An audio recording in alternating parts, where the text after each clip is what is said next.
The Book of Truth and Life. Antonio.P. Copyright author, layout, and cover design. Antonio.P. Published in October 2011. Foreword. With this book I intend to stir the consciences of a well to a materialistic vision of life society. Through constructive criticism I will try to motivate readers to seek the truth for themselves and reject the prefabricated truths that flood the contemporary world, hoping to encourage the development of a society that truly deserves the adjective evolved. I have also tried to show my books not only the idyllic vision that could be an ideal future and great achievements that scientific progress can provide us in the future, but also the back of criticism of a society that has a lot to progress but too afraid to confront the truths that have been officially established in each period, mainly by the great powers, more in line with political interest in clarifying the truth. The Apostle eat the book. The voice I had heard from heaven spoke to me again and said, "Go and take the open book in the hand of the angel who is standing on the sea and on the land." So I went to the angel and told him to give me the little book. And he said to me, "Take and eat it, embitter your body, but in your mouth it will be sweet as honey." Take the book from the hand of the angel and ate it, and it was in my mouth like honey, when they had eaten more than my insides were full of bitterness. I said then, "It must prophesy again about many peoples and nations and tongues and kings." Revelation 10:8. This book has been translated from the original Spanish version. Chapter 1, Racial Issue. Since the end of World War II the racial issue has become a taboo subject for the whole of humanity. Before the conflict was socially accepted that interracial mixtures were wrong behaviors and therefore were not well seen on the set of the moral values of the West. But the brutality of the Nazis proved especially ethnic minorities caused this issue happen to be outlawed and that any attitude positioned against the mixing of the races were once accused of being dangerous and anti-democratic. Ideology. It should be borne in mind that freedom of expression is to respect every ideology as long as this is raised peacefully, whether we agree with it or not, but the racial issue happened to be outlawed and since the end of the war almost the study of these issues has been deserted. One of my intentions in making this book is precisely to break this taboo and talk openly about knowing that even those who have always tried to take advantage of political spurts try to benefit from the criticism of this book. From my point of view it is a mistake to think that human races are identical in every way and consequently consider that miscegenation is lawful. On the contrary, I think it is true that some races are more evolved than others. This does not mean that assume a position of superiority or advantage opposite each other. It is surprising that in this society that is considered evolved, first considered logical and healthy to try to protect each and every one of racial variants of each animal species, and yet there is a dreadful fear in regards to addressing the safeguarding human race each differentiated way.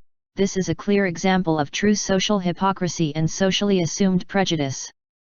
In my view, the mixing of the races that we are trying to impose in this decadent Western society, is one of the greatest atrocities in history, because it involves the extinction voluntarily all the genetic heritage that each racial variant contains. While it is true that all human races form a single species, it is also true that species is divided into multiple races, and the fact that this issue does not want to be treated does not mean that it does not exist. It should be borne in mind that it was nature in its great wisdom which found that in every region of the earth there were a different race from the rest. But the current policy for crossbreeding is not only a contempt that inherited genetic heritage for generations but also involves the submission of social and humanistic to the interests of economic nature are those who hide behind the current process of immigration and miscegenation values. Social good comes of equality but mongrelized. Society is an unequal society, in which the foot is given easily to classicisms and exploitation. Racial developments. The way I see it is true that some races are more evolved than others, but these differences are not so much on an intellectual level, but rather on an aesthetic level. The reason that has given these differences lie in the Earth's weather, which is the cause of it. As for racial differences, it is reasonable to think that the level of intelligence in different races present on Earth is virtually identical. The reason is that despite the differences between each race, all come from the same species and therefore have the same brain size. However, when what is at issue is the aesthetic beauty, this is a very different matter. since in some parts of the world aggressiveness climate has led to the outer body image if you look depleted with respect to one the other. For example, the fact that the European race is found situated in one of the places on Earth with greater climatic balance, results in this race has a most beautiful aesthetic features and therefore more evolved. A balanced climate is not only good for the development of populations, but also results in a more beautiful race, i.e. giving rise to traits that are characteristic in white, clear skin, smooth or wavy hair and color eye and more graceful hair.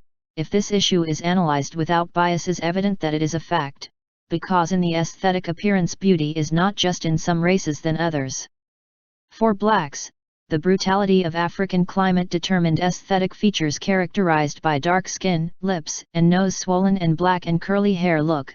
This adaptation necessary to withstand the aggressive African climate caused, however, the decline the quality of its exterior aesthetics, to a lesser beauty compared to the European race taking place, i.e. that nature was obliged to give preference to adapting to the territory of aesthetic beauty. This is the reason why the crossbreeding also implies the renunciation of own racial and cultural heritage of the West. Is not a coincidence that they were Europeans the first to reach the highest level of technological development. This is logical because Europe is one of the land areas with a climate more balanced, and the balance is the source of success in most things. The story is testament to this, as the various civilizations that have existed on the planet have always been more advanced when the favored moderate climate. But the brutality of the Nazis during the Second World War prevented and postponed any discussion on this issue, as the risk of raising the passions of those he came were victims of them, or opportunists as some NGOs that promote immigration and could confuse impartial analysis of this issue with the condescension with Nazism. Racial differences. Arguably, there are 4 races present on Earth, and black, brown, yellow, white. The black race. This breed is characterized by its seemingly swollen facial features because of their adaptation to the high temperatures of African climate. Dark skin and curly hair are designed to protect from aggressive sunlight. To curl your hair, the number of layers is increased hair on the head and thus its protection is improved. As to the black character, it is usually effusive in his form of expression, a form of response also derived from high temperatures.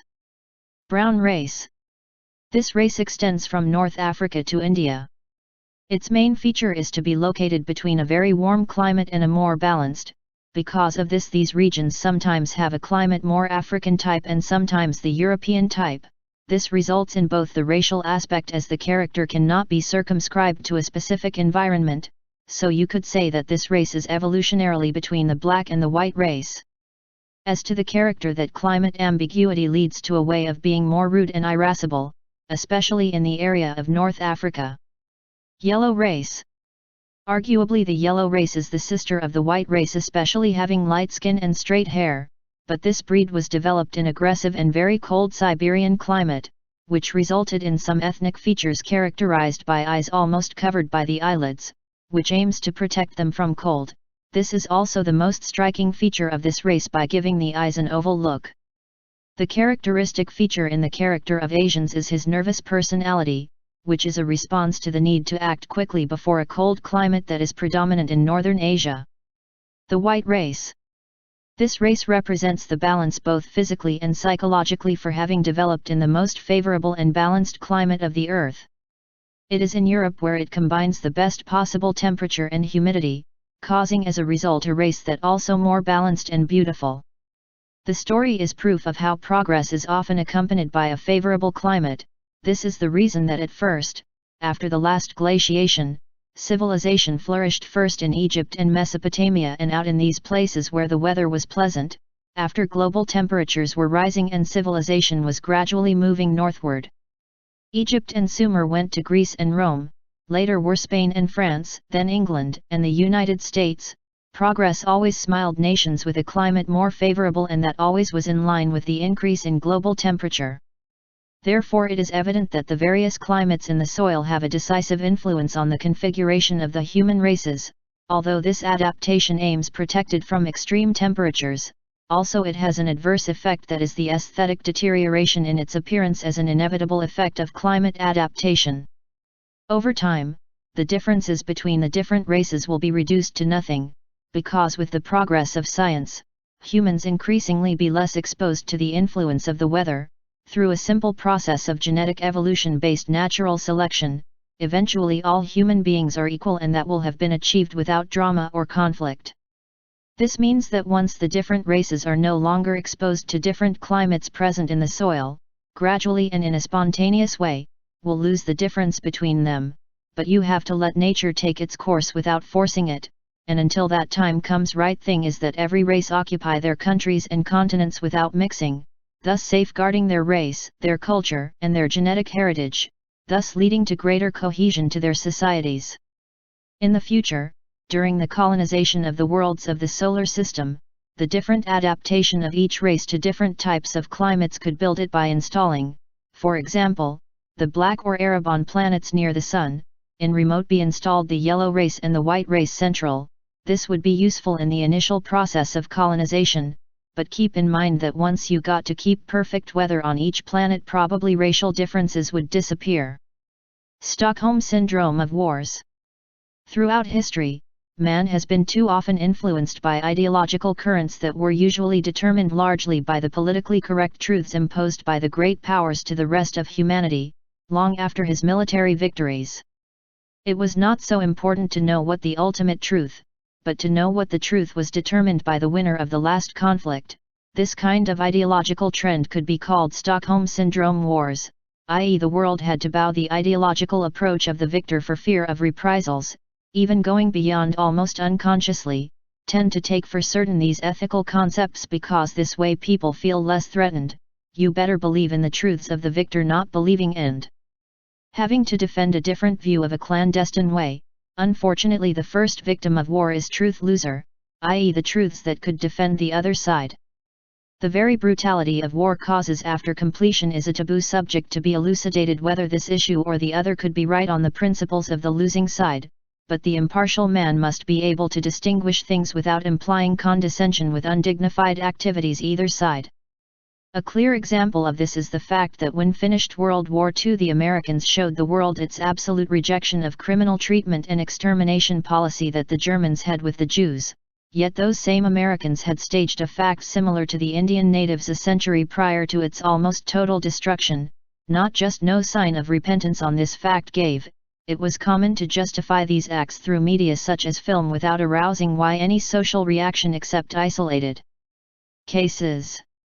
This means that if the Germans had won the war, would see films in which these show us how just the wicked Jews, but as lost, Americans show their films like massacring Indians evil, that all they are trying to protect their land and their independence from the white invaders. This demonstrates that seems to have more importance as the historical facts which were truly arise, if it is first presented to the victim who is to slaughter as unworthy and dehumanizes, then public opinion tends to accept more easily the mistreatment of the subject, especially if it is practiced by a great power. This is what happened first with Native American Indians and later with German Jews. Then these same events have also been surprisingly carried out by Israeli Jews to Palestinians. In another example of historical amnesia, if Americans really repudiate the behavior of the Nazis, should set an example and give back to the Indians at least a small territory so that they can exist as an independent state and repay the historic debt they have with them. Hitler, enemy of the Germans. Indeed, the greatest enemy of the Germans during the Second World War was Hitler, since the war was not really an excuse for the Nazis to perpetrate a coup undercover state, which actually wanted was to buy the German government, paying for it with their military victories citizens. Such was the greed of the Nazis, who did not hesitate to sacrifice 5 million of its citizens in order to get it. The origin of social discontent in Germany was mainly in the economic crisis of 1929 in the US, but this was a global crisis not only in Germany. However, the Nazis saw an opportunity in this social unrest to organize a coup, using the easy populist language of the alleged offense, common in the nationalist parties. There had always been a reluctance to West Germany since the Roman Empire under Emperor Octavian tried to invade its territory, ending this attempt at failure. This reluctance joined the unrest caused by the economic crisis, which gave the Nazis an ideal occasion to try to seize power and create a dictatorship. But they could not eliminate democracy in a cold way, since it would have caused a great social response. thus they managed to achieve absolute power, creating a situation of social alarm by causing the onset of World War II. In an emergency situation it was easier to handle power. Claiming control of that absolute power was a situation of necessity and not something intentional. But the development of the military campaign was expensive, so the Nazis devised as a solution for economic resources blame the minority social group the Jews of being complicit in the economic crisis. So on the one hand, they removed the medium to a collective bit friend of the Nazis, and on the other, creating a source of funding for the army seized with this social group. It is clear that the Nazis wanted to justify the dictatorship and the change of power through military conquests, but his total lack of judgment shown by example in its extreme cruelty to prisoners including children and their policy of exterminating anyone who does not carry them stream. An example that the Nazis were all enemies, even German citizens, is in the Battle of Stalingrad. Because Hitler refused to allow the return of his army, some 200,000 men, after losing the battle, because the most dangerous for the absolute power of the Nazis was a well-prepared for the fight army, but had realized how unwise it were their leaders. Therefore the Nazis did not hesitate to leave their fate to his men and refused even the possibility that escaped the Soviet encirclement heading south. Having returned to Germany, there were many opportunities. They had removed the despotic government. Another example of the worst enemy of the Germans were Nazis demonstrated in the fact that at the end of the war Hitler did not hesitate to enlist children in their ranks in order to protect him while he was ensconced in his bunker, and knowing that the war was absolutely lost, could have tried some kind of truce, but did not care that German cities were destroyed and millions of its citizens dead. It is clear that for the Nazis, and especially to Hitler, human life, including their own citizens, had no value and only had the desire for power. Clearly the Nazis only was the desire for power without limits, but with an absolute lack of judgment and ability to restraint, as if they had been terminated the war to reach the Russian border would have had many chances to sign the peace with the Allies in an advantageous situation, which would have allowed them to gain time and consolidate their positions in control of Europe. We must bear in mind that although the Allies had wanted to continue the war, Russia was not yet at war with Germany, and he would be able to support oil and provisions, though the Nazis were some unable despotic individuals to understand the meaning of the word restraint. An invasion of Russia demonstrated their eagerness to unlimited power but also his profound lack of judgment. It would not be just blame the Nazis' previous military victories, but the high technological and industrial Germany. But Hitler was not the only political leader who throughout history showed little appreciation for the lives of their own men, since before Napoleon and Alexander the Great showed that after a useless war was always another, as if they never end. An example of this was the purge Alexander made his men when he told them his desire to conquer India and they protested, demanding the return to Macedonia, this season especially, more like a sightseeing trip than anything else, but at the cost the shedding of the blood of his own men. However, it says that everything that characterized the Nazis was necessarily wrong would be not telling the truth, because there is no person or political group that all its principles or ideological principles are absolutely true or absolutely false to think so, because it is very unwise. The way I see the attitude of the Nazis towards defending a racial integrity was not necessarily wrong, because the race, as I explained before, part of our own cultural heritage and is an element that determines a culture and a civilization, but that does not necessarily justify the desire to enslave or subjugate other races. So it is correct and respectable, considering, for those who want to believe that the white race is more evolved than others and need to defend it as a proper element of cultural heritage, but always from a peaceful attitude. For the Nazis, defending the racial integrity was more an excuse to try to seize the property of the Jews, an ideological point of view, but because of his despotism condemned anyone who defended the rejection of miscegenation in a peaceful way to secret hiding. Before the war was a sign of good education in the West, the rejection of racial miscegenation, but after many people still remain opposed, knew they could not express their opinions openly because then the opportunists confuse with the Nazis, and we attended a post-war society deeply marked by these issues and where prejudice against those who refused were precisely miscegenation and not vice versa as it is usually thought. The most striking post-war society is that those who proclaim the fight against racial discrimination and support immigration are seeking the same exploit them. It should be borne in mind that although these immigrants come for help by showing an image of weakness, yet have their own traditions and expectations. In many earliest cases that Western and eventually could emerge interracial conflict and be costly to those who naively defend the open door policy. What is clear is that a society is stronger the more cohesive is in all respects, be they racial or ideological. Fold the god of mere economic profit is not a long-term solution. Humanism that emerged after the Second World War for coexistence between races was a positive humanism, but yet that does not have to be in contradiction to the defense of values such as race or culture. You shall not sow your vineyard two kinds of seed, because all would be unclean, sowing seed which the product of the vineyard. Deuteronomy 22:9. Just as a farmer does not sow seeds of different species in the same field, it is not logical that man mix races and cultures in the same country. The concept of racism. There are people who, when they do not want to be elucidated about the reason for an issue, they just find a way to discredit it. That's how the word came, xenophobia, i.e., instead of giving a logical reason to reject the thesis, simply is qualified disease and thus is no longer necessary to demonstrate his mistake. But it makes no sense to reduce everything to a simple concept, since things like racism, feminism, or sexism may have contained many concepts and some may be correct and whereas others do not, so it is simplistic to reduce them to a single issue. End of slavery.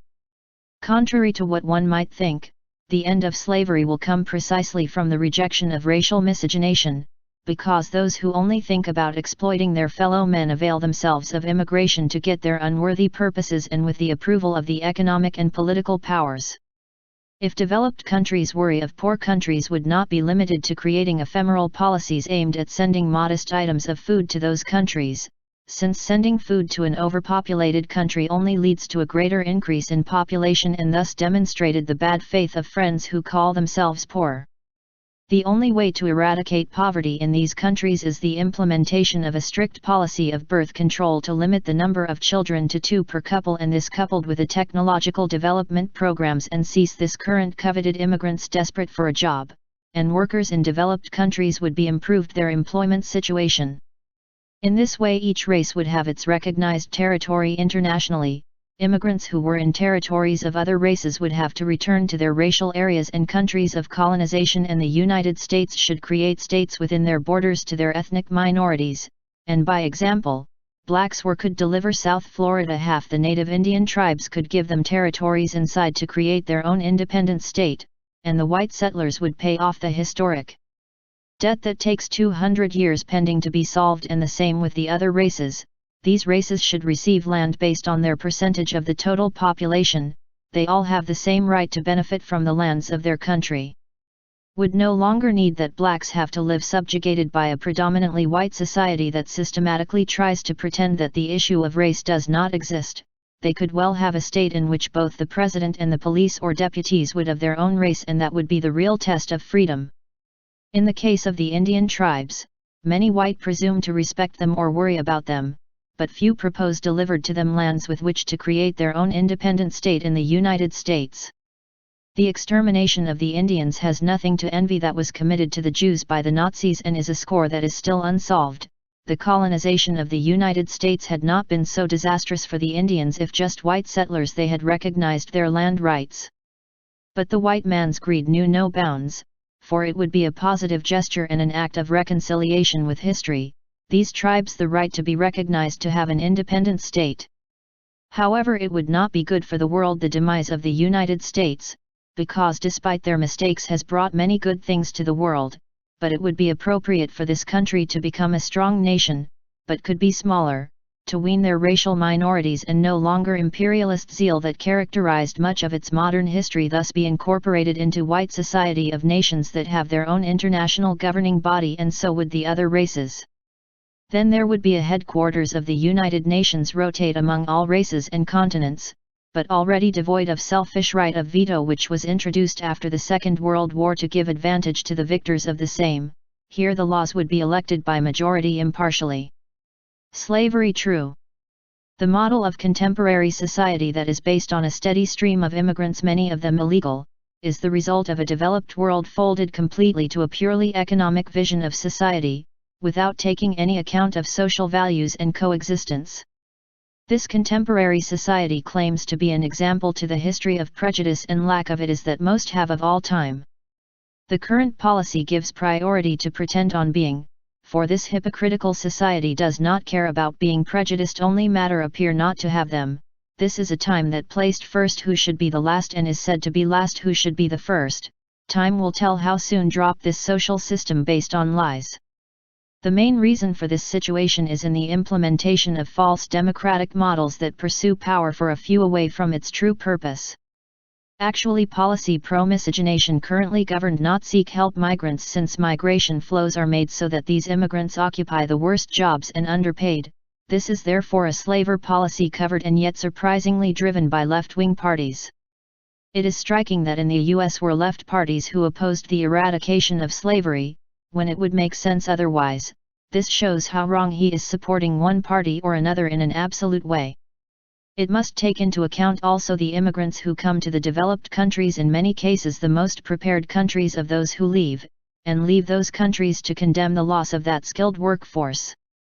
It is also a prejudice assert that immigrants do not take jobs away from citizens of the countries to which they go, because if an immigrant accept a lower salary to a local, is clear that the work will give it to him, but a local could not live on that salary, because usually much of what they earn immigrants keep it to bring their countries of origin where that money is more valuable, but it is clear that in this way cause harm to workers from countries that it will no longer have that advantage. It is also hypocritical to say that without immigrants those jobs disappear. The example is that if immigrants are to march, evidently construction would continue building buildings, but the builders would have to pay more to their workers. Of course, the law of supply and demand will determine that some trades disappear that has always existed, but it is not logical to bring immigrants trying to survive by miserable wages. It is therefore this Western society, a society that applies an economic policy-based approach, covered slavery, completely ignoring questions of social order and coexistence, making this modern world in a real Tower of Babel in which miscegenation pro the economic profit of a few is the norm.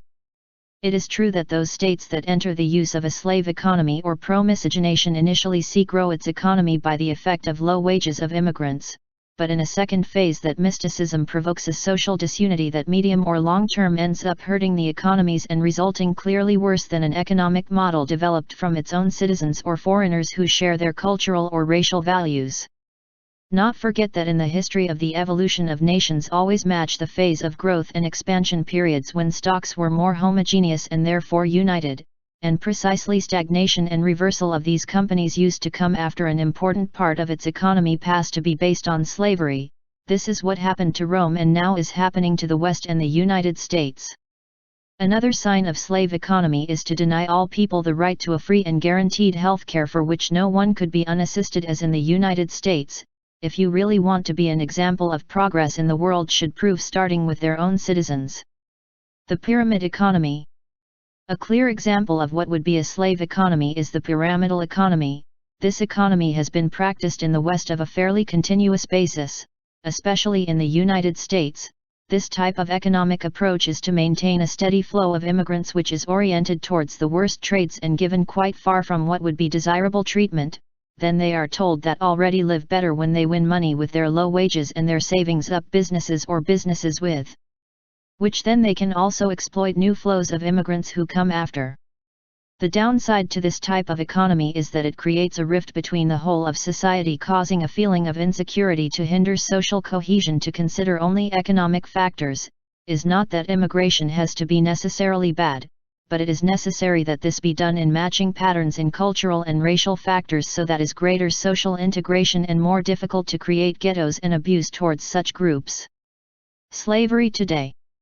Arguably today slavery has gone from being an open and visible issue as in the past to become a discrete phenomenon by another name, because in the present that traffic is called illegal immigration. Certainly there are some organizations dedicated to profiting by such immigration, but it is pathetic to see that they are Western governments the real instigators of these mafias of human trafficking, as the best gift that you can do is give priority to immigrants entering in the West against the law, that those who try to enter legally. It is not logical to say on one hand that is against the mafias of immigration and on the other hand legalize mass immigrants that these organizations bring. since this policy does is justify these mafias trafficking modern slaves and thus make grow and always have many candidates use them to enter illegally in the West. It is necessary for the West to change its economic policy and stop considering economic profit as the only aspect to consider and try to encourage instead a more just and equal society, but that is not possible with an economic model slaver and pyramidal based on miscegenation as a form of exploitation.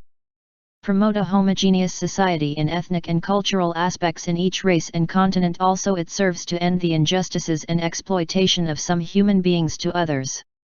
The best way to end the pattern of slave society and pro-miscegenation would be to reject the racial miscegenation and promote the development of backward in their environment with technology training programs, economies and a stimulus to birth control, for which only the population of these countries would increase the extent to which its citizens can be fed and stocked with all your basic needs without having to depend on others.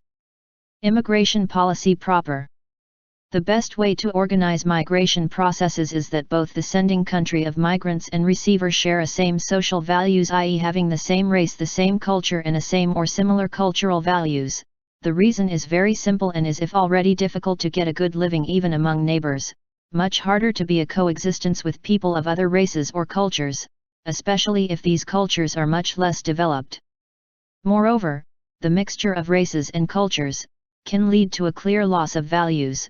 Because each race was made by nature to live in climates and different continents, racial interbreeding can lead to chaos in the West. To remember the ancient history of the Tower of Babel. It is a serious mistake that Western society is folded to purely economic interests by allowing the arrival of uncontrolled form of immigrants, because eventually the unstable equilibrium may break, leading to tragic incidents that have already begun to happen in some countries, but could get much worse. It would require the common sense return to the West on these issues as existed before the Second World War, but then was silenced by the fear that any activity contrary to miscegenation and for the defense of European values opinion remained pigeonholed as Nazi nature. It would therefore be necessary to redirect this issue that only companies and speculators benefit, but loses European society and culture. I would also like to stress that all acts of violence against immigrants by the mere fact of being, must have the rejection of the whole society, and indeed are such acts which cause people confuse these vandals with those opposed to miscegenation in a peaceful way, because this is not a problem of some races against each other, it is an ideological problem of those who believe in interbreeding and those who do not believe in it. It is also important to note that an advanced society that neglects the immigration process at its borders, it risks repeating the disaster suffered by the Romans when at the end of his empire, wanting to help some oppressed tribes but backward, let them cross these border and then took up arms against the state, causing serious damage. This could happen in the West if that purely speculative policy of patronizing illegal immigration continues. Stable border. The only way to get that European society and culture are maintained stably would be that its borders have a clear demarcation, in which the toils of expansionist type some not shall prejudice the idea of creating a cohesive society based on a common values and culture. It would be wise not to accept within the European community states that do not they shared these values, is to say that it would be more correct than the territories included in this community of states were not the south beyond Gibraltar, Crete, or the Bosporus Strait and the east end at the border with Russia. This in turn could create another community of such states with former Soviet countries. Otherwise the risk of losing the values of it runs European culture. Chapter 2, The Feminism and Homosexuality. The myth of feminism. In the early 20th century, feminism it emerged as a force which was originally supposed towards the liberation of women from a supposed historical affront caused by men, but soon ended up becoming one of the greatest scourges for Western society. The main ideological feminism argument is the assertion that men and women are equal and therefore the tasks and functions performed in life also have to be equal. Obviously this is already an awful lot from its very root, since precisely the nature made to the two different sexes precisely with the intention that their duties also were, i.e. both sexes what actually represent are different specializations, so that acting in a manner associated multiply the benefits for both. What is reasonable is the claim that men and women must have recognized the same right to develop as individuals, to be happy and feel free. Another false statement of feminism is that in ancient times women were engaged in household chores because they were slaves of men, are easily forgotten that in those days life expectancies were shorter than now. Couples used to have numerous children throughout their reproductive life, therefore the dedication of women in the home was not something imposed, but an inevitable necessity, and is a frivolity criticizing the man of those times I had as difficult as women's life. It is reasonable to think that women must have recognized the same right as men to be happy, but that does not mean that to achieve this are bound to pursue the same functions as their nature in its great intelligence decided to divide human beings into two sexes, and each of them specialize in different tasks, and it gave each a different biological sex shape and also different personality. This does not mean that one sex is inferior to the other, but rather have different functions. Another problem caused by feminism is the control command, i.e., all organized social group needs to have an order of clear command to determine a person to exercise these functions before deciding which sex is more qualified to do. My conclusion is that function is preferable that the exercise men as a rule, since the male is the freest has been to engage in important functions and exclusive dedication, not having to go through the task of pregnancy and parenting children, so it is the man who should be the president in marriage, in any dictator case. Since they are two very different things, so the man must make decisions in a democratic manner, taking into account the views of all family members, without trying to impose their wishes on others. That is, the man in the couple must have recognized his status as leader of the family of an administrative but democratically, i.e., to be the case that a man was unfair to his wife or children, logically wife would have the right to blame her or separated from if necessary. Nature decided to specialize sex to improve humanity, to devote each to different tasks, and order of command is another benefit of this specialization, because just as in magnetism like poles repel each other, the same way man is not possible coexistence between men and women without making clear the existence of different tasks and a clear leader. Another example is the dispute that occurs over whether after pronouncing the word children should be pronounced and girls being together, but the problem does not end there, because then it would have to determine which of the two would have to be pronounced first.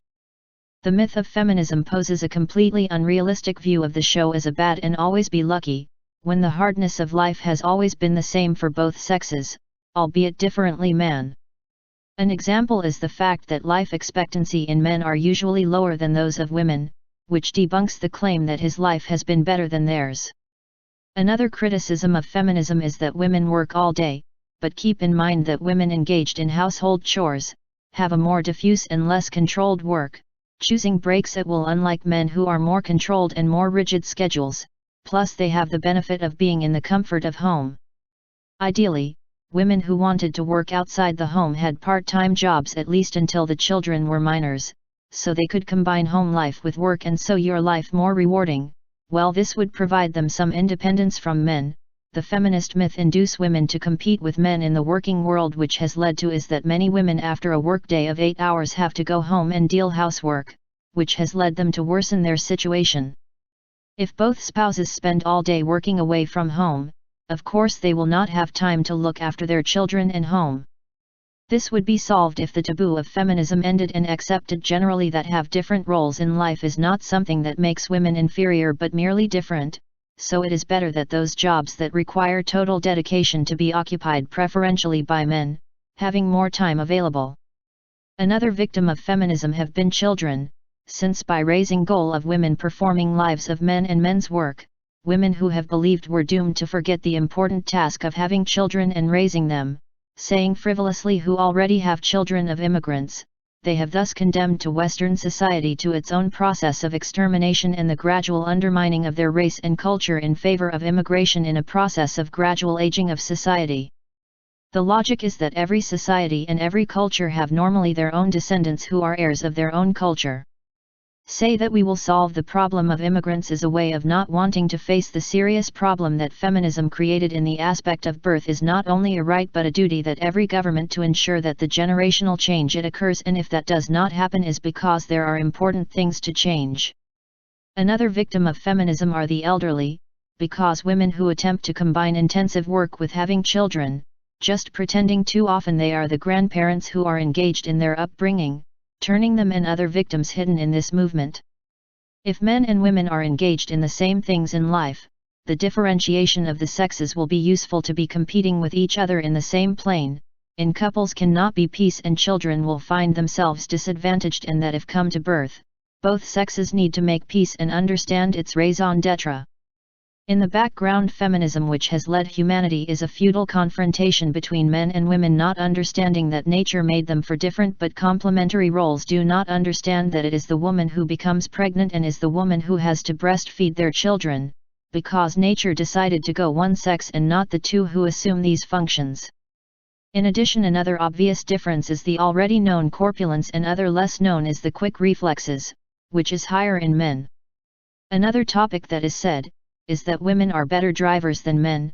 This is because they have fewer accidents, but not for the better drive, but because they are less reckless, as this is a man's own quality. Thus there are clearly differences, both physical and psychic, between the sexes that make each equally important, but suitable for different tasks. There is also debate about whether women are paid less than men in their jobs. In this issue, the key is to determine whether they are charging less performing the same functions or not, since what counts in the end is productivity, and therefore you cannot speak of discrimination if productivity is different, or is it different functions. But if it is the same function and the same productivity, logically you should charge the same. Another feminist myth is the claim that married women must have a differentiated salary of the husband, but such a claim would establish that marriage does not exist. It would consider women as contracted and therefore outside the family. In a marriage is given by granted that there is a society for men and women created, where all assets of the couple must be considered as property of both equally, and therefore makes no sense to speak of a differentiated salary. But when a woman has a job outside the home, there is nothing wrong with having your own bank account in order to improve their sense of security, provided that income involved in maintaining family like man. On the subject of separation, legislators should try to avoid discrimination against men as usual today, and both the goods of marriage and the care of children should be shared equally between each spouse, unless some circumstance force majeure restrain her. Laws that are biased to what they wear is to encourage separation rather than help it, to give advantage to one sex over the other, and in the end both spouses and the children end up seeing impaired. Perhaps in the background, some of those women who created feminism for men as men feel, and all the women's apparatus was just an alibi to hide this fact. Therefore it is not here to deny women rights such as suffrage, to work wherever they want, or even occupy a management position at a given moment. In this as in many other issues may be exceptions. More well, what it is to understand that men and women represent a particular specialization by nature for our good, and performing various tasks in life is not a subject but an advantage for everyone. With specialization, humans doubles its effectiveness while avoiding the shock created by placing both sexes in the same functions. However, in the common future it will be that couples have in most cases 2 children on average, and therefore, although women devote most of his time to raise them, still remain them enough to do a job half-day. But it is clear that in this case would not be wise to take care of work much responsibility or dedicated, to have him to reconcile with housework and childcare. This does not mean that men cannot participate in the care of children, but it is logical to be in a secondary and indirect plane. Therefore, it is right that women consider motherhood as their primary occupation rather than compete in the professional field with men, at least while their children are small. In any case, neither is it here to state that everything in it feminism is bad. One example is the struggle these women have against male abusers who use their wives as the scapegoat for their own traumas in act of vanity and crime. But it is important to separate this from the belief that both sexes have to perform identical functions in life. Another success in the feminist struggle was to defend the right to secede. Keep in mind that the most beautiful thing in a relationship is that there is a match character between spouses, but otherwise it is best to dissolve the relationship, because in the world there are lots of ways of being, and sometimes the period of courtship is not enough to know a complete form. If society would stop trying to reduce everything to simplistic phrases such as racism, sexism, or feminism, he would realize that by analyzing these issues impartially, find that what they considered a simple matter, actually contains a multitude of concepts and ideas within, and not all of them have to be good or bad, because everything has to be analyzed individually and objectively without generalizing. The homosexuality. An example of the social confusion that exists in these times is the way society treats the issue of homosexuality. because in this question cannot distinguish the difference between freedom and licentiousness, i.e. the democratizing currents walking west from the late 19th century, make the public more receptive to the different inclinations that citizens in the use of their individual freedom to choose. However, it should not be confused that there is a difference between respecting the attitudes or opinions of others and do acts of condescension or complicity with them, because one thing is that respects others do in their free will with your body or your life, and quite another to do what is right. Why many people, knowing not distinguish these two issues, have respect for the wrong behavior, condescension, considering it is the same. As a result, the social stream for which it has gone from an absolute rejection of these behaviors, almost total condescension, being a must today be homosexual or at least justify all claims, has emerged. An example of this is the issue of adoptions. Homosexual intended to be considered as normal couples and then choose adoption, but it is necessary to note that when giving a child to a partner, state has the duty to ensure that this couple is as close as possible to parents that the child has lost, so that it can be the contribution of both sexes in their education and therefore be the best.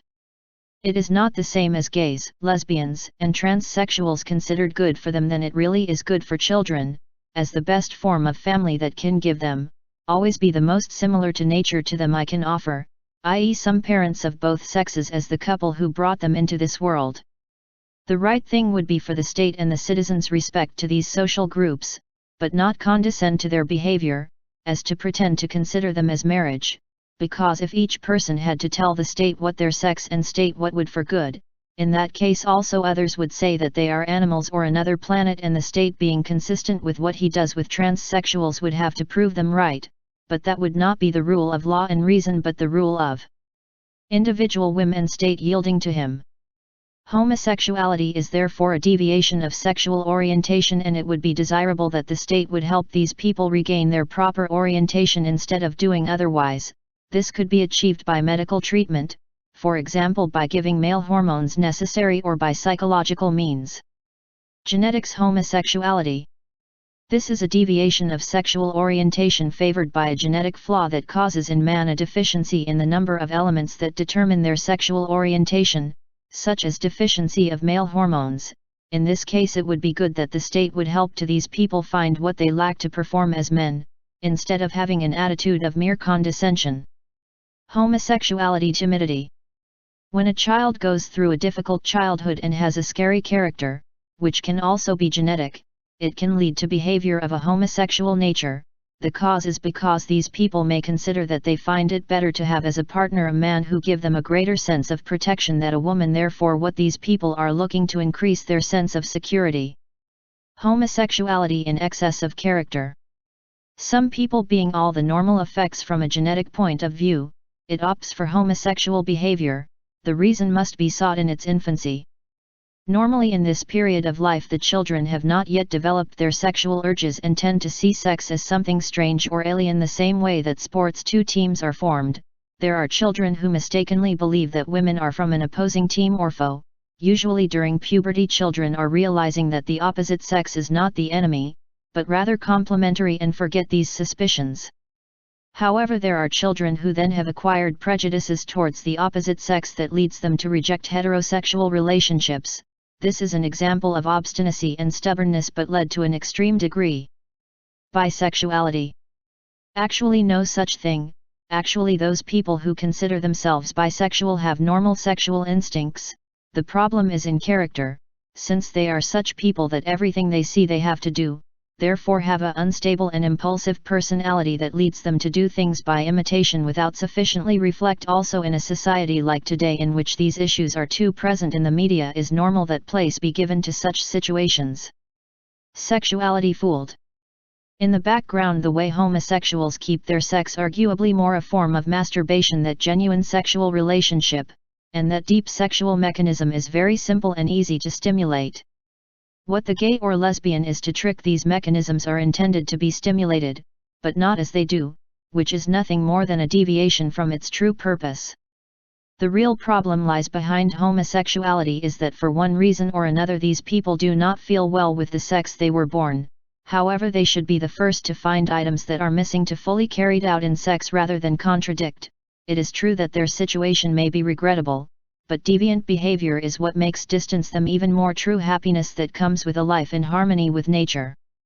Nor is it true that there are men born with sex man but brained woman, so there are men and women who have their male or female little chiseled features, but that's not a reason to reject their sex, but to try to find what they lack. Deep down, perhaps ideally, those men who do not feel very masculine join those women who do not feel very feminine and perhaps could gain from each other so that they lack. In my opinion, you can expect very little of a society that considers acceptable or normal so aberrant and unnatural as homosexuality practice, because if this society is unable to distinguish the difference between respect and condescending is that it lacks judgment on ethical issues.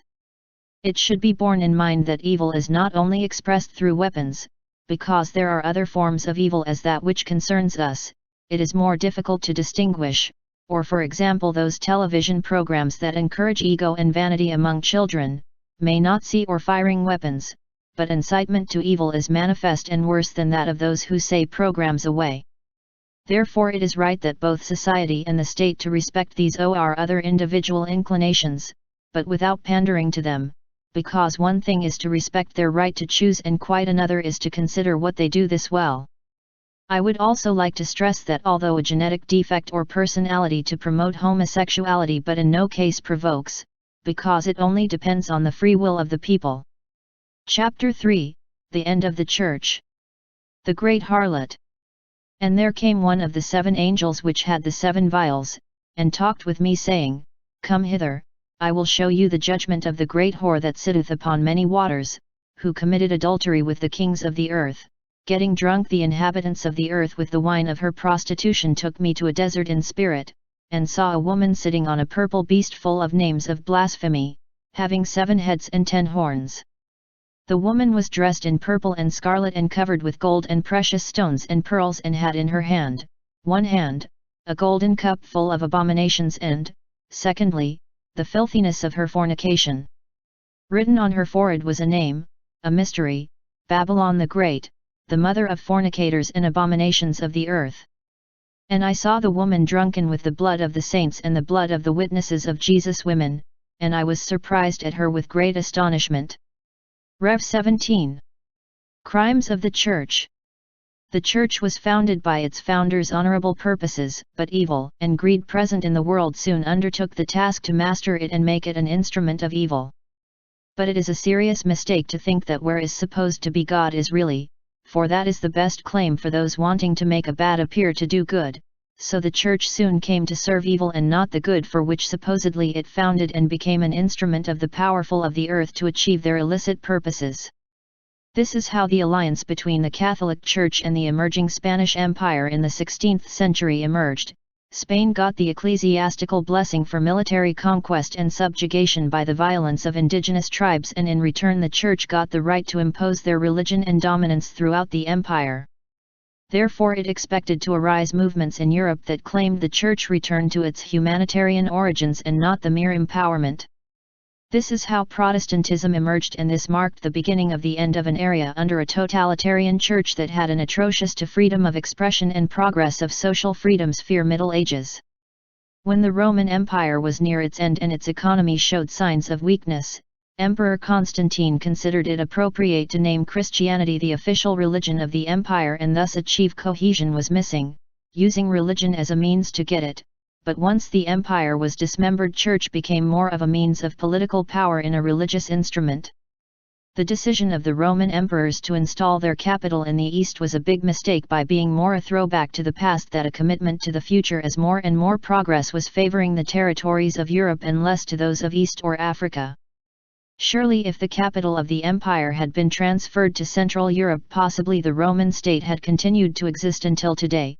The emperors were unable to distinguish between the importance they had East and Africa in the past, and progress was to come in Europe in the future, and they squandered the state capital betting on territories in decline, as when they were determined to build a city in the desert in North Africa. During the Middle Ages the Church was dedicated to a terrible persecution of healers, who naturally engaged in curing diseases through the knowledge of the therapeutic properties of plants, which had been passed from father to son for generations. Therefore far from helping humanity, the Church did was increase the suffering of people simply because a fit of jealousy and desire for prominence, so the only medicine that remained was based on chemical knowledge. In those days they were just beginning, unjustly depriving humanity of natural remedies that were much more advanced. So many innocent people were accused of witchcraft and their property and lands were taken over by the Church. This example was followed centuries later by the Nazis. During the Middle Ages the Church also tried by all means prevent the spread of the biblical writings to the general public through the press, and tried to monopolize the dissemination of its content only in their own precincts. Nor did they hesitate to kill those trying to promote the development of science or those who tried to prove that the earth revolved around the sun, for the Church's freedom of expression had no place in her womb, such was his sense of power. Another stain on the history of the Catholic Church was his fight against religious freedom to form the organization called Holy Inquisition, designed to imprison or kill all those who, having been denied the right to profess one's religion, would find doing them. Therefore, the attitude of the Church during the Middle Ages left a lot to be desired compared to the vitality and joy of living that were characteristic of Greece and Rome, obsessed with giving a negative and catastrophic vision of life in the belief that and maintain greater control over people. Another choice that the Church should never do is constituted as an independent state, for religion should always be in the field of culture and never political, and after the emergence of the first European democracies the Church was more outdated than ever, be the first dictatorship to appear and possibly be the last to die. This is why it is a contradiction that some states are considered independent, but still allocate part of their budgets to a private, parallel organization such as the Church.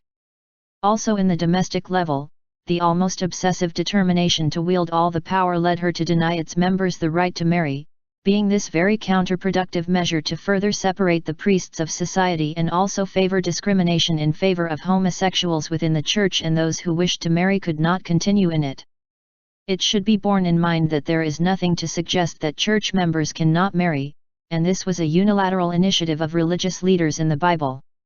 The desire of the Church of trying to forgive in God's name also constituted an abuse of its powers, more directed this act to obtaining confidential information to make an act of justice. It was impossible to know whether such repentance was sincere or not.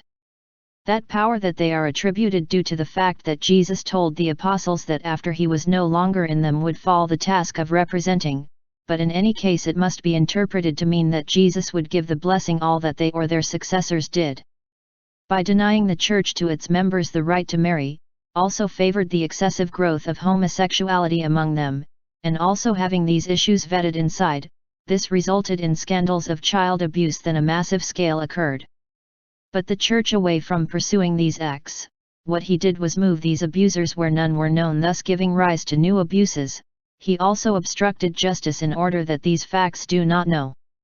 Another sign of alienation from the Church to the Bible was the deification of the religious personages. This deification led to the return of society to a phase of history and finished that is polytheism, i.e. had replaced the ancient gods for virgins and saints, which was in clear opposition to the biblical doctrine that said that only God is to be worshipped and that all men should be fair. In addition, the Church has maintained a practice of condescension with self-torture practiced during processions and other religious celebrations, which leaves it to the same height as the primitive tribes who believed that sacrificing people to their gods was lawful. These people, they understand that the only true sacrifice is the one that occurs when there is no choice but self-torture and bloodshed without befits wild, and the Church has done nothing to stop these practices. But the biggest and most serious crime that the Church made was to use religion as an instrument for obtaining power and wealth, and not to propagate the ideas of Christ or other honorable ideas. Because of this, future generations were acquiring the idea that the excesses of the Church were responsible for Christ, prompting an anti-Christian power to confuse the difference between his teachings and despotic behavior of those who claimed to represent. But that's where you have to act the intelligence of people and realize that no is the same seems to be and is not the same to say that it is representative of Christ to be. Man can only achieve true freedom if it ceases to confuse appearance with reality and through critical thinking seeks truth, valuing things by facts and not by appearances. Is through that critical thinking as can be found a future society whose foundations are the search for truth and objective analysis of the facts. Another unfortunate fact in the Church is to give a negative image of sexuality, Because of this, many men and women were forced into a life of seclusion and separation from the rest of society, and to promote a negative view of sexuality, or motherhood for women, as if being a virgin get close to a woman to God but have children. No, the Church is responsible for this because he never bothered to break this myth. It is only permissible to defend virginity in the pre-marriage as a form of responsible attitude, but it does not make sense as the ultimate goal. The source of this confusion was because the apostles, in order that the ideas of Jesus had echo and diffusion in society and prevent his legacy was lost, added some things to the true facts of his life, such as theme of his conception of miracles or the Star of Bethlehem. But the Church, once achieved its goal of spreading the message of Christ to the world, had a duty to end this myth of him, because it helped to extend the truth that is what the message of Jesus meant. Perhaps Jesus was more like the rest of men in the physical aspect of what the Church wants us to believe, and perhaps not do the miracles that we have, but nonetheless, if what it is to find miraculous events in the life of Jesus, no doubt there was one, and it is their will and their success in the attempt to extend his philosophy for the good and coexistence among people, so not of what later became his legacy would also be unfair to hold you liable him. Thus the idea of the divinity of Christ should be sought more in the value of its message in purely physical facts, because all truth is itself divine nature, and the message of Jesus was true, was also then divine, but something else was the set of material facts attributed to him, which could be far from reality. The truth is that the early history of Christianity was a little sad, since Jesus had to sacrifice his life so that his ideas were extended, and the apostles had to sacrifice the truth to achieve the same objective. We must take into account that in those times people were much more likely to be swayed by rituals and supposed miracles and less simply hear the message of Christ. Another crime of the Church was to pretend to deny any criticism of the Pope, saying he was infallible and therefore could not go wrong. This statement, besides being pathetic, represents one of the biggest attacks on freedom of expression that has occurred in history, asserting that all its deliberations from God and therefore are certain involves an extremely pretentious and clearly malicious action. But what is truly amazing is that after all the facts described and that have occurred throughout history, the Church still intends to give lessons in morality to the rest of society, as having sole ownership of truth, and the rest people just have to shut up and accept its deliberations. Such a thing is an insult to the intelligence, and it is a duty of all not accept such powers. Between God and men do not have to be necessarily intermediaries, and if any does have to be organizations like the Church has shown that their goals are different and not the good of humanity, because the truth is not owned by any one alone God, and every man has the right and duty to seek itself without necessarily having to rely on intermediaries. In this world of contradictions in which truth is presented as false and false is presented as true, the Church uses as a means of propaganda and to control the population of a false victimhood by which we are presented as eternal offended and supposedly beneficial, when he has never made a genuine examination of conscience or tried to advance or to pursue the iniquities committed in its midst. It is also a profoundly petty and hypocritical act, think that because they support the Church are to get the favors of God, for whoso acts he wants to do evil and no good. God does not like appearances and false rituals but the facts, and a Church that has moved away from the purposes of Jesus does not deserve to be precisely provide support. Nor do I say that everything that made the Church during the negative times since contributed to the spread of the Bible, and this is one book that has contributed to the development of man in the moral level. However, for Church religion it was more an instrument for power than a means to do good. The end of the Church. In my opinion, it is clear that the best thing for humanity is the disappearance of religious organizations like the Catholic Church, seeking to have an attitude of rivalry with governments at the political level. From my point of view, religion is in schools where it should be taught, but not members of any sect or organization, but by teachers appointed by the school or the interior ministry. Of course, religion should be an example of democracy and open to all ideas and opinions, without imposing the teachings of a forced way does the Catholic religion. Nor will things necessary as baptism or communion, because in the future merely symbolic as these rituals become too simplistic and will be replaced by education and training in values, each person will believe what they want to believe without dogmas and freedom of thought or expression. The temples are no longer necessary, because the real temple is within each person, because each citizen will be trained from childhood in values, but not from any temple but from the school that is most effective. It may also be drawn to children through other cultural media such as books, and philosophical and moral formation will have a role in education equal to or greater than the other subjects, but will be taught in line with science and free-view citizens, so in the future will no longer exist temples, because the temples will be new schools, books, and soul of people. New heaven and new earth. And I saw a new heaven and a new earth, for the first heaven and the first earth had passed away, and the sea was no more. And I saw the city, the holy, the new Jerusalem, coming down out of heaven from God, prepared as a bride adorned for her husband. And I heard a voice from the throne, saying, Behold the dwelling of God among men. He will dwell with them, and they shall be his people, and God himself will be with them, and wipe away every tear from their eyes, and death shall be no more, there will be no more mourning or pain, for the former things are passed away. And he who sat upon the throne said, Behold, I make all things new. He also said, Write that these words are faithful and true. And he said, Have been fulfilled. I am the Alpha and the Omega, the beginning and the end. To the thirsty I will give from the fountain of the water of life. The winner will have this heritage, and I will be his God and he shall be my son. More timid and unbelieving and abominable and murderers and fornicators and sorcerers and idolaters, and all liars, shall have their part in the lake on with fire and brimstone. This is the second death.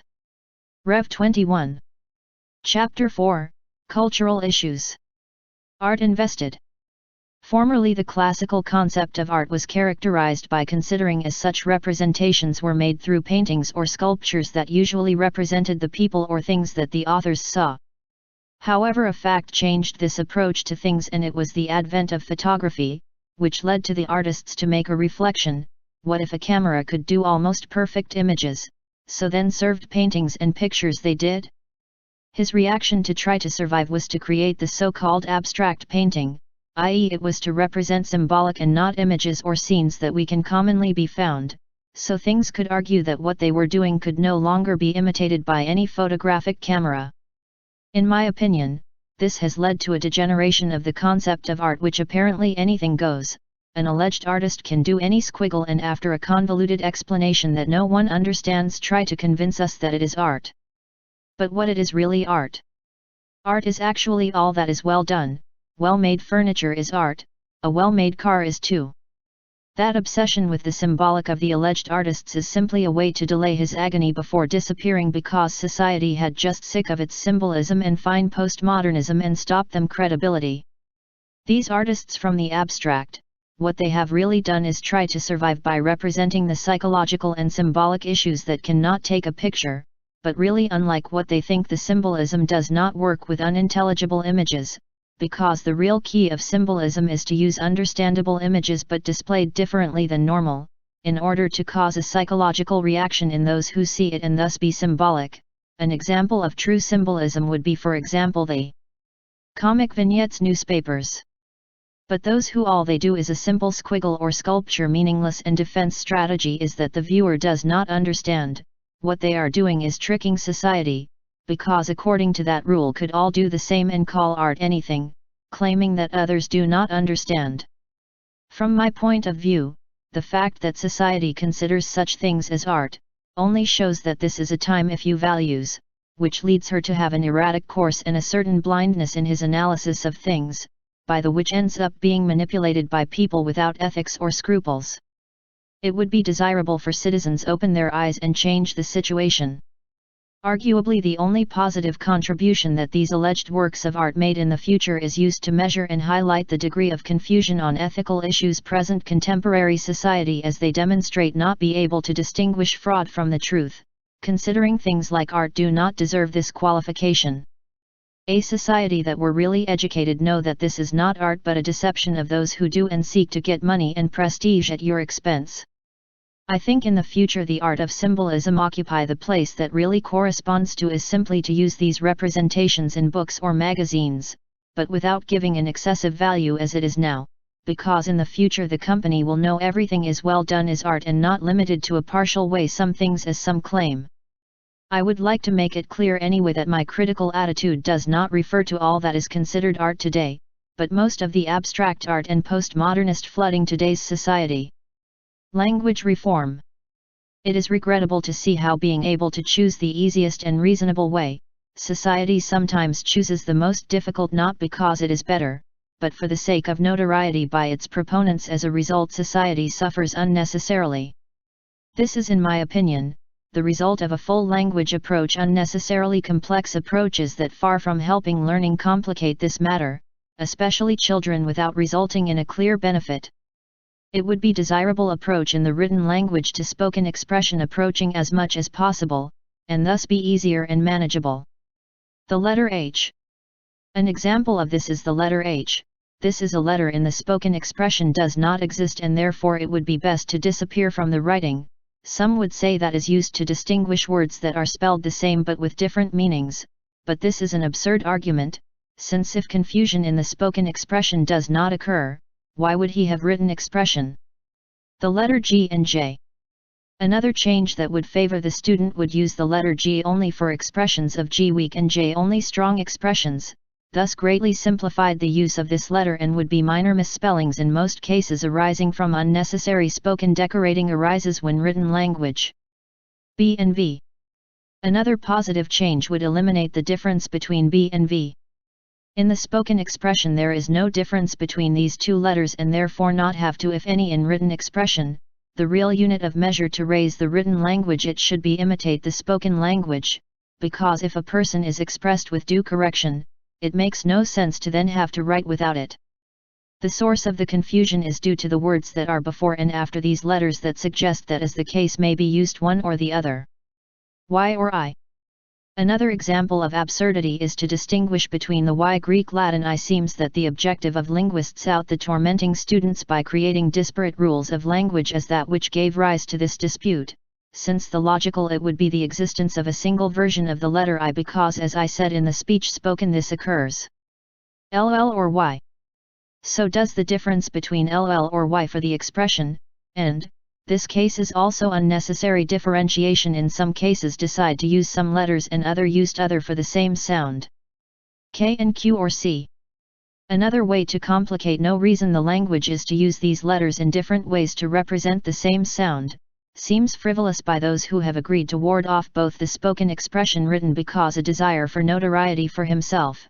They have led to unnecessary and unproductive complexity of the written language. You should always use the same letter for the expression, ca, thus equating to simplify the language spoken. R. It would also be a clear way to handle the letter R were used, such that one should refer to strong R when two consecutive were used. C and Z. Another positive step would untie the letter CZ, i.e. only the letter C, for example, be used to pronounce words like home, but the word plum Z would be used with this system. Each letter only correspond to sound, using the same letter to indicate different sounds totally unnecessary. Many people seem strange to consider such language, but that would only be to become familiar with it. Just when Europe changed to use the euro, many people continued to think about their national win calculations coins, but that does not mean no sense. Another custom unnecessary is to use Romans to refer to historical dates numbers. This is a custom that what it does is complicate things, both children and adults, since the fact that it is commenting on a historical event does not justify use of language or old numbers. The same can be said regarding the teaching of Latin. This is a language that is no longer used, and although there are languages that are derived from it, would be logical that this language was studied only by linguists and other citizens. They are only exposed in a generic way. It would be good to stop using the packaging of medicines, since in this case gives the impression that they are looking for pharmaceutical companies is to prevent citizens understand the composition of medicines rather than explain its contents.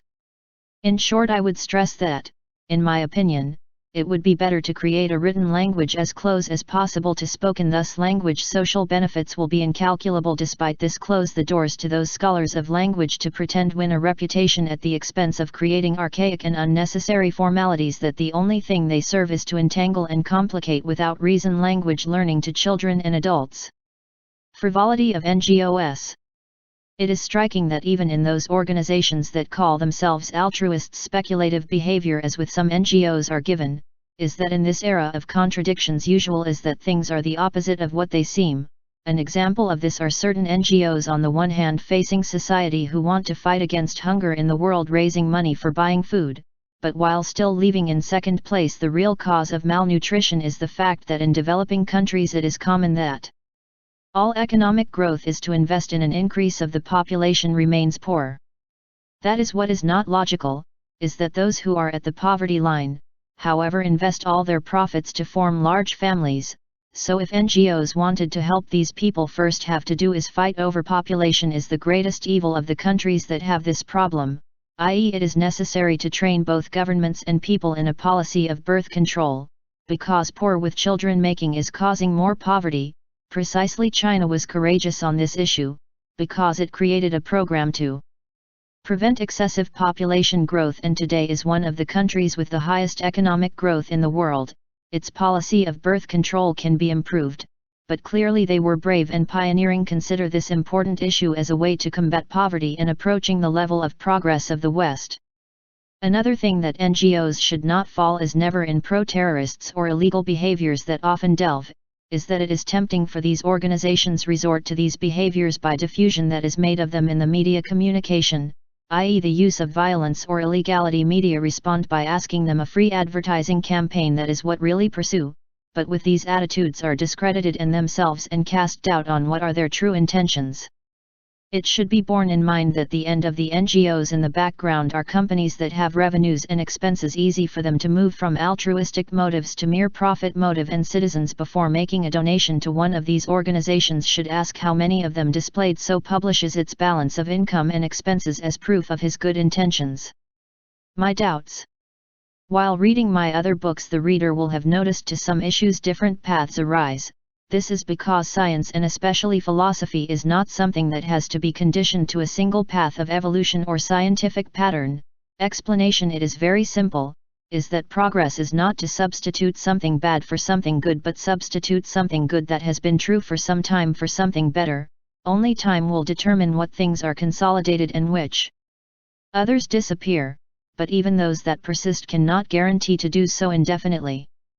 Therefore, in my books I have tried to teach readers to consider free thought and research as part of the values that should be part of the future of man. An example of this scientific duality is, for example, the spacecraft have to leave the atmosphere to be placed in orbit. In this case, won't readers the possibility of using ships of stages or the majority deposit? Both models ships have their advantages and disadvantages. For example, to define as Woodcraft steps summarize saying that these ships would be formed by a power module elevator comprising an unmanned and larger volume charge to provide the major impetus for the manned spacecraft and most fuel lift, then the manned in front of the power module. Once this set come closer to space, the two ships would be separated and would only continue to orbit. Manned and most important ship also transported the crew and payload. Ship majority tank would also be feasible, in which fuel and cargo would go on the same ship, occupying fuel majority section and load the minority section mainly at the head of the ship. The downside is that this model would consume more fuel, even avoid having to use the various stages to later return and reuse. As for interstellar travel, the staging system would be similar to the above, i.e. the ships would be divided into two main sections, in which the first and biggest lead engines and fuel acceleration, and second payload and fuel necessary for braking. Once the fuel acceleration consumed, the two sections would be separated and the payload section could use all the remaining fuel for braking. In this case, the module launch not be hindered by any cause would continue for the space to collide with a star or an uninhabited planet. With the majority system, tank ship is not divided into two sections and would move to their destination in one piece, but having to allocate part of the fuel to slow the acceleration section. This would reach a lower speed, but instead, the ship would have a more compact image throughout the trip and could use the initial thrust section for other purposes. Another example of the different ways that science will offer the man of the future is the choice of whether to life in planetary orbit or on the surface of planets and moons. And space would benefit from a perfect artificial gravity by the use of centrifugal systems, a transparent atmosphere and solar energy abundant, instead choosing to remain on the surface, could have all planetary resources without having to bridge the gap to the space, and also could be used indefinitely, avoiding loss of the reaction gases that would use the ships in space. In the worlds of low gravity, could counteract the loss of muscle mass through increased statures. Also, to emulate gravity and facilitate travel on foot, could be installed magnetic fibers in the shoes and lower parts of the pants, and through a field magnetic installed below ground, foot traffic of citizens' favor, would also help prevent the loss of muscle mass to give preference to manual labor on using machines. But in space there would be these problems seriously, but would others, like the distance to the planet and the consequent difficulties in accessing resources or to make sightseeing trips, difficulties to protect from meteorites or cosmic radiation, or problems which causes the need to avoid the loss of the reaction gases ships, these decisions will correspond solve. Succeeding societies will have to choose one path or another without being very clear which is best. Whether or not the centrifugal system was imposed to generate gravity in space, another topic of discussion would be if the ship's small cars or transshipment should carry centrifugal or gravity. The cause is very simple and is in the ship's nurse. Rotational drums would very large and the crew hardly would notice the curvature in the different sections or cockpits, but the small ships that would be different in curvature could be visible and annoying. Why you could choose to design these fully verticalized ships and served only gravity magnetic as an adjunct to gravity already have on the mother ships or on planets that would descend so. However, some people might think that these ships should also have rotational drums of gravity. These drums probably would focus on their structure by a process of structural duplicity and benefit from this type of gravity. In this case, the curvature of the cockpits would be considered as secondary and get the centrifugal gravity as most important to consider. That should be common to all ships. Another topic of discussion is as it should be the ideal clothes of the future. I propose a suit one piece and color, but it would be different for each person in office. However, this is open to different options and paths subject, and only time will tell which is the best. Unlike philosophy, technical issues that affect humans are much broader and more moldable than one might think, and often the key to finding the best solution depends not only on scientific analysis but also the tastes and sensibilities of people. Therefore, it could be said that the progress of science seems the result of competition between different options, and the difference between them often is scarce. But the best option is one that outperforms other even for a little. Why not? Easy to clarify this issue. Ideal educational model. A failure that occurs frequently in the way of putting education to children is known to not tell how it is to be applied to a model of compulsory education other than what is not, and is often they raise the two as if they were the same thing when there are important differences it is important to highlight. And it is that all education should be mandatory nature while having a soft profile and easy to learn precisely because of its mandatory character, i.e. a mix between play and learning. Another feature of this type of education should be a reduced requirement to pass each course requirements. Otherwise, you run the risk of traumatized children in their childhood, be demanded some approaches and rhythms of study that do not fit your personality, and more importantly at this stage of life education is done without pressure, to avoid damage to its sensitivity and prevent children reject learning. On the other hand, it is different when education is voluntary and requested by the student, especially as an adult. In this case it is logical to have a more strict and demanding structure, not to have existed conditioning to the student to carry out such studies, and also for having old enough to decide what you want. Premature adults. It is a great mistake to confuse a premature adult with an intelligent child. Premature adults are children who have the personality of an adult, and that gives them greater concentration and a more pronounced character, which does not mean being smarter. Indeed, nature did that children have a lower capacity than adults to develop a personality that could well acquire sufficient knowledge before forming a definite personality. With premature adults this happens very soon, but in return, the risk of having a personality with immature and hasty judgments run. Unfortunately, these children upon reaching adulthood longer than the others, except for the belief of those who consider them smarter or additional training that you were able to give them. The real smart kid is not known for going very advantaged in school, but have a different and imaginative personality, prone even not easily follow the system or rhythm that the school will make, so it is possible that in some cases go most behind in their studies and not ahead premature as with adults, although each case is different.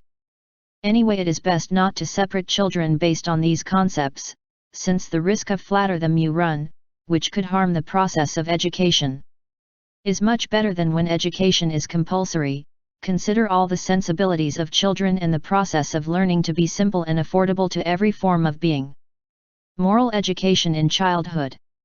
It is also a misconception that a soft attitude is always preferable in the education of children, since although in general education taught in schools is better, this method, however, in the moral order does not work the same way, since which it is in childhood when you can form a healthy personality in children and when parents and educators need to act, i.e. for proper moral education is necessary for those involved in the education try to teach children the difference between good and evil, so that they know that all iniquitous and reprehensible conduct by them should have an answer equal and opposite by educators, just as all correct behavior by children must also be matched with the attitude reward from educators.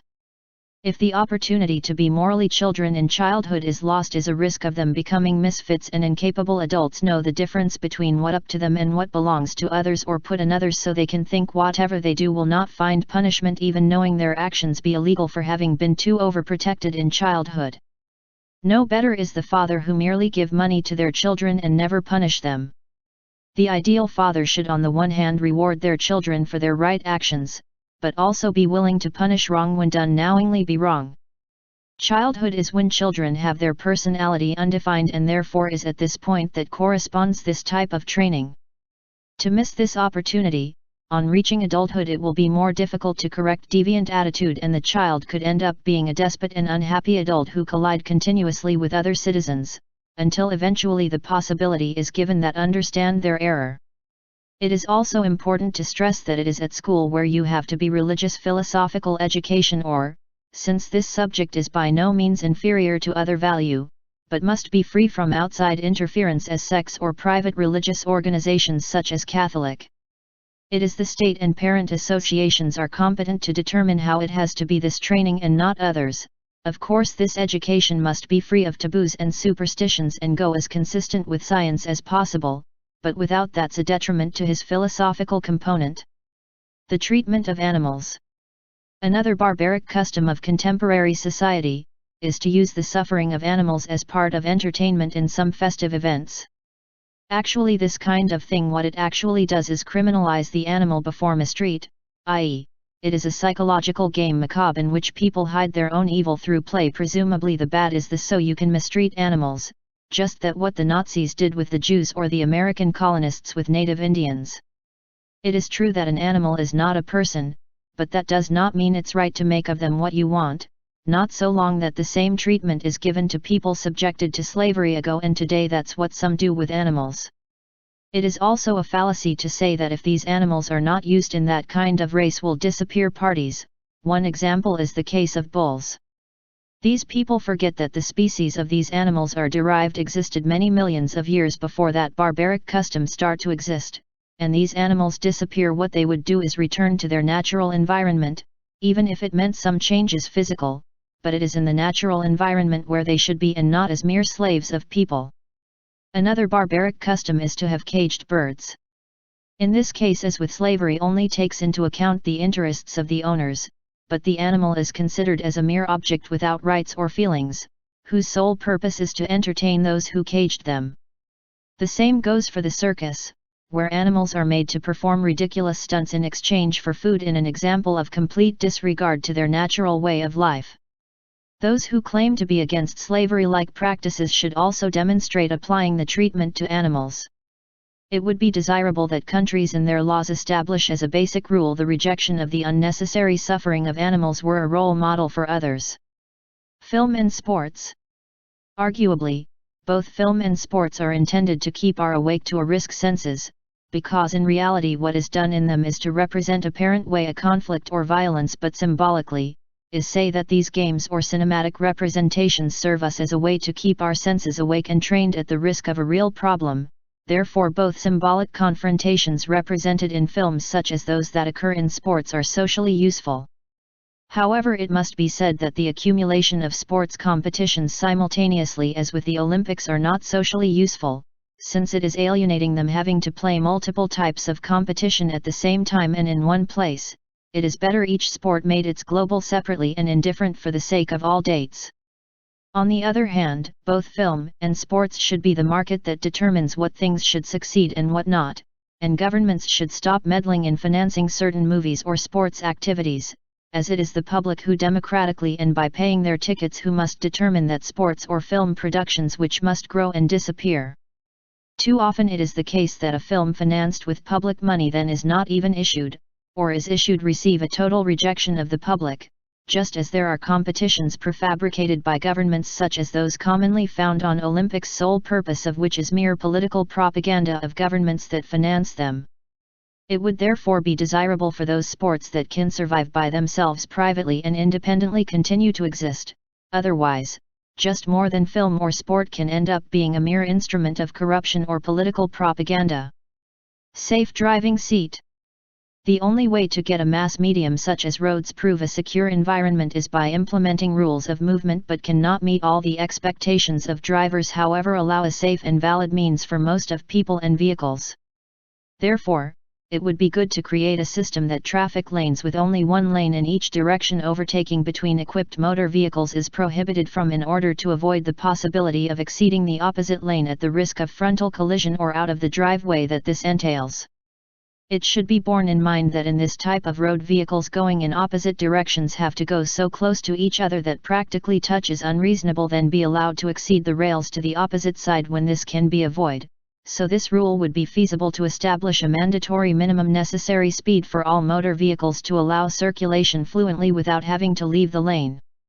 This rate may not be very high because of the excessive risk of collision that comes from being the tracks so close to each other and to the most people and vehicles can use. Of course, on the way to 2 lanes for each direction this rule would not apply. These rules may seem restrictive, but avoid accidents and protect the different types of drivers using the roads to prioritize safety over speed. The cause of the confusion is that long-engine vehicles and those without it have shared the same roads, thereby giving rise to the need for overtaking, but that does not justify and motorized vehicles are ahead each other invading the opposite lane with the risk that entails. It is surprising that governments claim to be concerned about the high rate of traffic accidents that occur every year in the world, and yet not dare to face the solution of the problem arises here. Perhaps the reader seems to him that this issue does not have the importance that I give in this book, but if this problem would have personally affected him or anyone in your family, understand that is not a trivial issue, but first order, given the lot of accidents and deaths that occur every year in the world, many of them because the problem here expound. In a collective means such as traffic, the particular interests of drivers must always be behind groups, and governments must have the courage and common sense to make that clear. Chapter 5, Health Issue.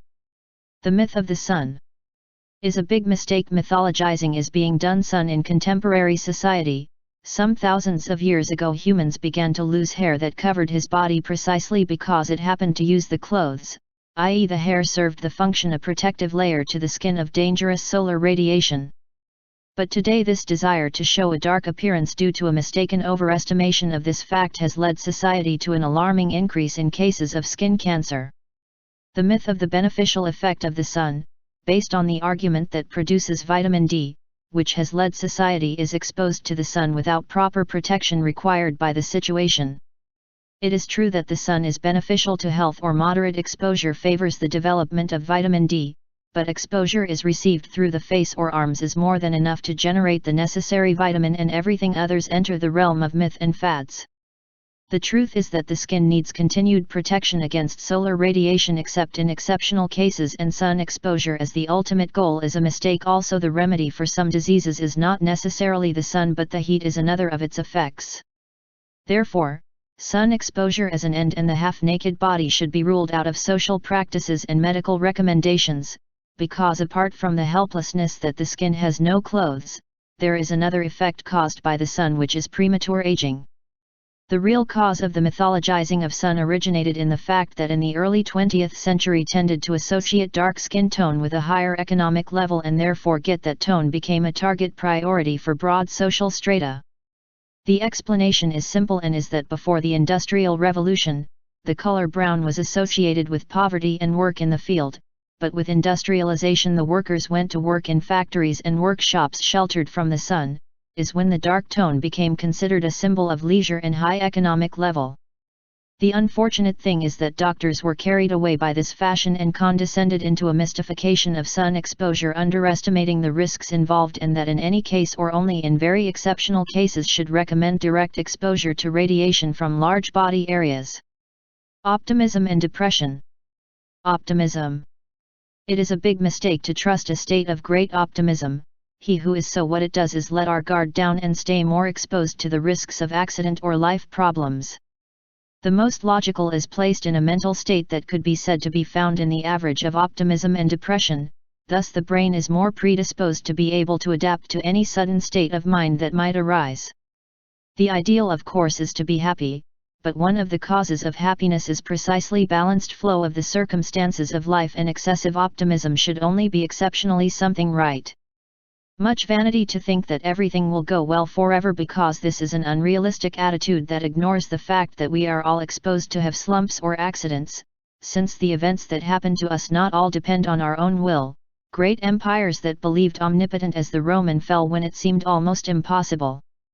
This shows that when things are going well, it is advisable not to fall into the easy vanity to think that things cannot change, and act prudently and with the humility of spirit, trying to be happy, but without thinking that one is safe from the problems that may be our neighbors. Depression. Arguably, there are two forms of depression: would be caused by a problem and other serious caused by a chemical imbalance in the brain.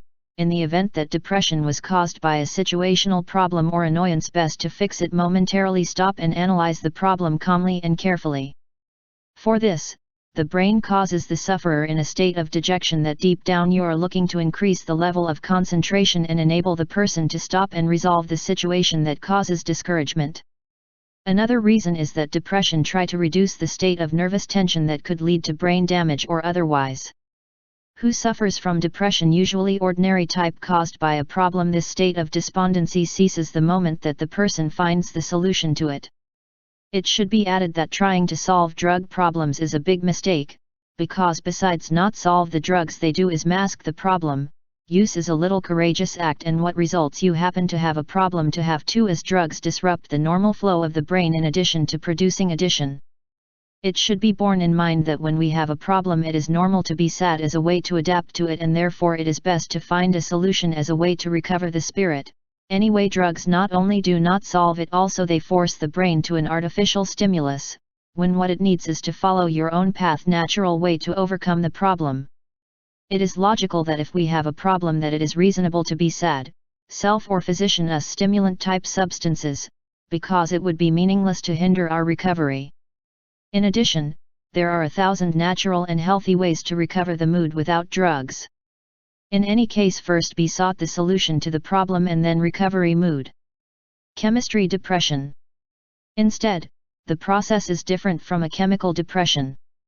In this case, this is not caused by a problem of vital, situational or psychological, but by a chemical imbalance caused by different causes or illness. In this case, the person feels depressed and do not know why, then tries to find an explanation and searches the first thing that comes to mind. But try to find a solution to the problem through an analysis is unwise, because it is not psychological but chemical problem, such as a drop in blood sugar. Therefore, it is more appropriate to leave the mind blank until the effect or attempt to counteract pass through exercise. In this case, as in the above, try to disguise it with stimulant drugs would also be wrong, because apart from drugs that can fix the imbalance, can be searched, as in the previous case, natural entertainment without side effects. Sun and emotional state.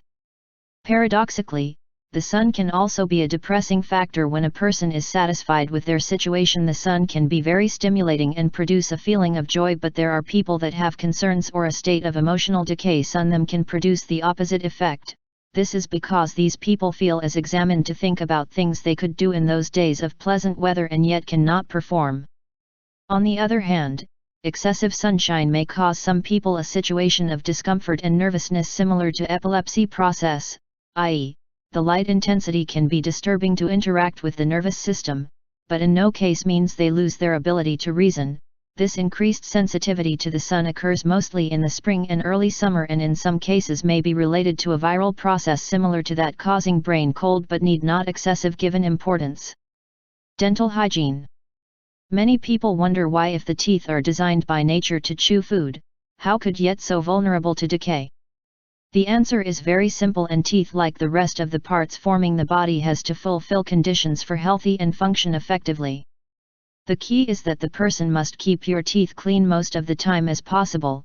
This does not mean you have to be using the toothbrush continuously, since this could also be counterproductive to lead to a swelling of gums. With brushing your teeth once a day before going to bed is enough. Therefore it is only right that adults divide the day into 4 meals, and the intermediate period between each meal only water is ingested if possible, and this does not cause tooth decay. After every meal requirement is necessary to rinse your teeth with water to remove food debris.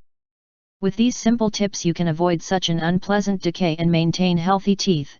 Everything is a matter of assuming, normally dividing the day into 2 main blocks, one majority, in which no food is not eaten and where they stay clean teeth, and another minority in which we dedicated ourselves to eat, but always followed by a mouthwash. Except in exceptional cases, in the period between meals ingest only water, but to consume a product, followed by rinsing process is repeated. For young children, this would be different because they need to have a rate of more continuous meals, why nature has given them the opportunity to renew their teeth before reaching adulthood, and thus release some new teeth, so have the possibility of entering adulthood without damage from the previous period, in which cycles meals were not so separate and therefore there was increased risk of caries. The obesity. It is a fallacy to think that one can do what he wants with his body and then consume certain medicines believing that all problems will be solved health, because such a belief is false and pretentious. One of the causes of many diseases is precisely obesity. When a person consumes food that does not need, what it does is put your body in an embarrassing situation of having to process, store and transport these reserves. Missing all these extra efforts they do is cause premature aging of the organism, as well as causing excess cholesterol and heart attacks. It is unfortunate that there are still those who praise obesity as if it were a choice like any other, when it is clear that this is a deviation from normal body balanced state. It is also a fallacy to deny that is by eating foods such as obesity occurs, although it is also true that in many cases begin with a genetic flaw that causes a feeling of hunger continuously to those who suffer and therefore control diet. In these circumstances it becomes complicated. A good way to combat obesity would divide the day into 4 meals exclusively. Throughout the day only water is consumed. In turn these 4 meals would be divided into 2 large and 2 small that will happen rhythmically, i.e. a small breakfast would happen a big meal and a small snack would happen a big dinner. You can also change the orders so that the breakfast is great and the midday meal is small. That would be at the discretion of each. A limited number of foods allows the stomach fills easily and so can fight the feeling hunger. In the case of children the number of meals could be higher because they are in the growth phase. The problem of Western countries is that only talks about taking more vitamins, more protein, or other foods like better health was equivalent to increased food intake. In fact, arguably in these countries 50% of the population has some extra weight that has come to be considered normal by the majority of the population ingesting a quantity of food and especially excessive fat throughout the day. The war against obesity cannot win resorting to diets called miracle, characterized by its suddenness and so sudden act, but by a firm in controlling the calories throughout lifelong attitude. In any case, the subject of diet is not an irrelevant question because the quality of life depends on many aspects of it. A balanced body is essential for a happy life, also prevents many disorders and diseases, so look for the dietary balance. It is an art worth worrying about it. Ideal diet. The best way to maintain good health is certainly a mainly vegetarian diet, i.e. a diet that includes fruits and vegetables. The myth of the flesh is a belief that should be banished from society, because plant foods surpass in every way the flesh, because in them you can get both protein and mineral fats or vitamins without being certain that it is necessary to resort meat as a food source. Is more ideally, society was as far as possible by substituting such food source for vegetable. It is also well known the negative effect they have health animal fats, so they endeavor to defend its consumption is dangerous and inadvisable. We must not forget that in nature there are many animals that eat only vegetables and yet are perfectly healthy. Drugs and freedom. Drug understood as a stimulant that negatively disrupts the normal flow of the body and addictive, arguably one of the most damaging things in the history of mankind, but curiously comparable to other social evil is the lack of freedom. Actually right, if you want to have a healthy lifestyle, is the eradication of lifestyle consumption of any of these narcotic substances, including of course alcohol and snuff, because not for the fact that these two common and widespread substances leave by it being profoundly negative consequences for society, because they are the cause of most deaths all.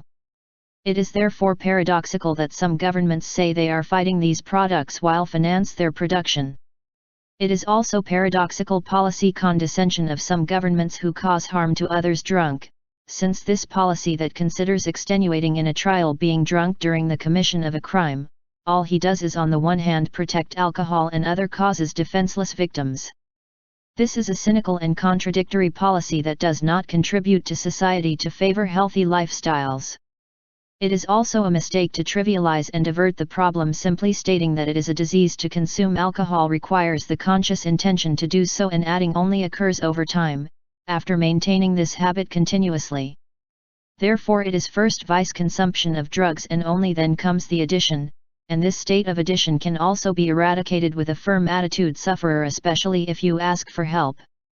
It should be borne in mind that whoever commits a crime while intoxicated may have at that time his diminished mental faculties, but if that person is an adult, knows the effect of alcohol on the body and therefore is also free to decide not to take, knowing the effects it causes. It is the conceited behavior of some people which leads them to drug use, as these what they do is inflate his ego, in other cases can influence an inferiority complex, but they are free to seek the solution to healthy methods and not fall how easy to fool with drugs. For this reason, when some government policies pose to mitigate sentences for those who commit crimes while intoxicated, what they do is make the problem worse, since the message is sent to the company is that they can do whatever they want if drunk, behind the government will protect them. If one is adult, to exercise their freedom, must also be to suffer the effects of the law. An adult knows the effects that alcohol has on the body and is free to not take it, or if it does, you can give up things like drive. Therefore the law should not look at these things by setting their sentences, or at least consider as aggravating, but never as mitigating. Another bad habit of politics is to try to protect citizens as if they were minors by establishing penalties for conduct detrimental to health. Things. Keep in mind that the state should only advise citizens on healthier to follow customs, but not you should meddle in free will, because such a temptation is leading to a rift between society and government, leading to the emergence of mafia organizations which are in fact as parallel mini governments supported by their customers.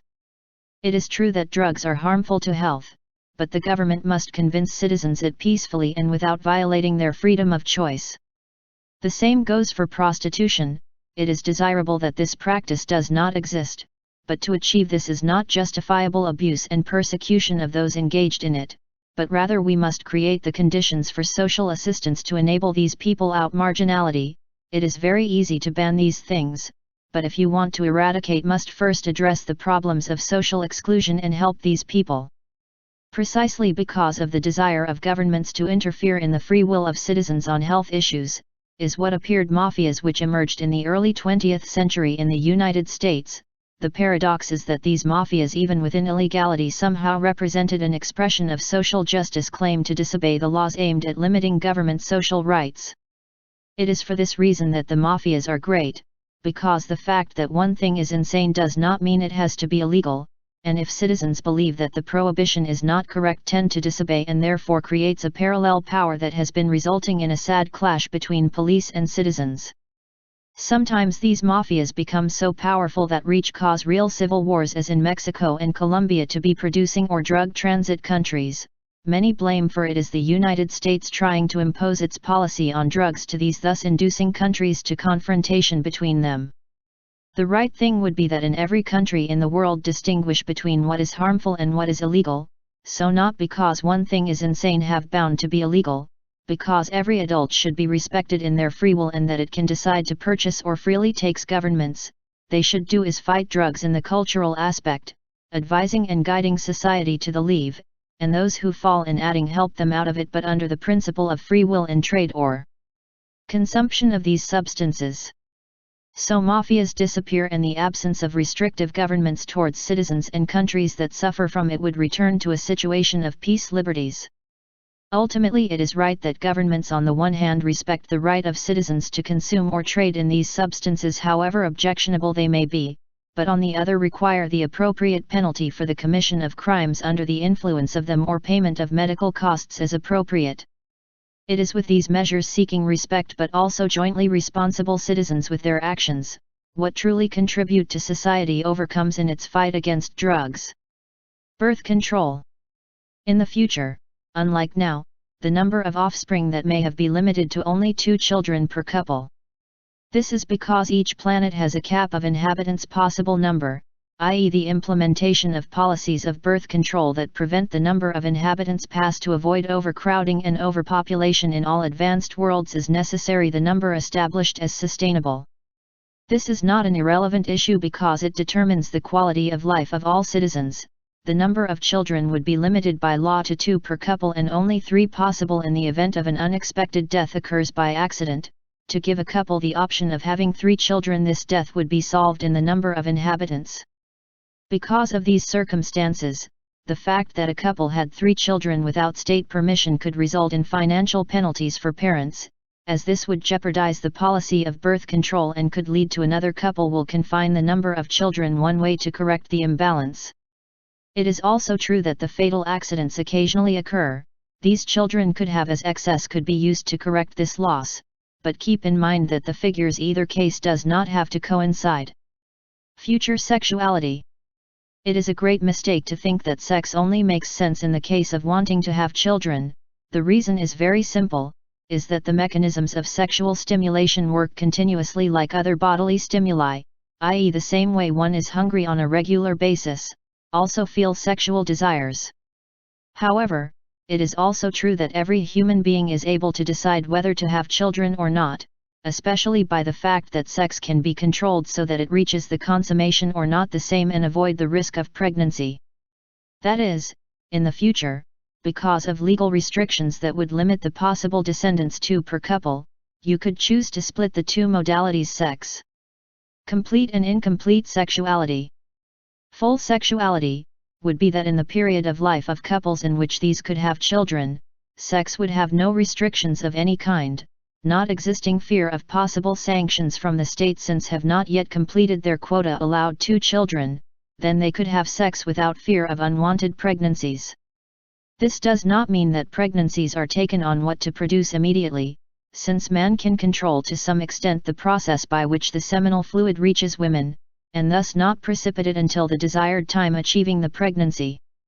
This method of birth control may be called method seminal control, and flow of this element can be controlled voluntarily, and thus the period in which a couple can perform complete sexual acts do not have that limited in time and only they decide when they want that pregnancy occurs.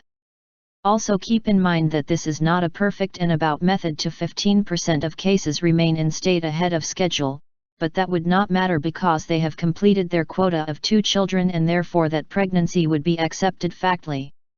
In the case of incomplete sexual intercourse would be made without the full consummation of the act. This would be because it would be couples who already have had 2 children that the law allows as how to have safe sex prevent the consummation of the act completely, thus there would be no risk of pregnancy, i.e. in sex all the elements of sex but without full consummation of it they would be included. It should be borne in mind that to satisfy the sexual desires can be used different methods and only in case you want to have children consummation of the entire event is necessary. Contraceptives. Another controversial issue is contraception. In principle, I believe that the only or best contraceptive method is condoms because this method fully respects human nature and avoids the use of chemicals that basically can only be harmful to health.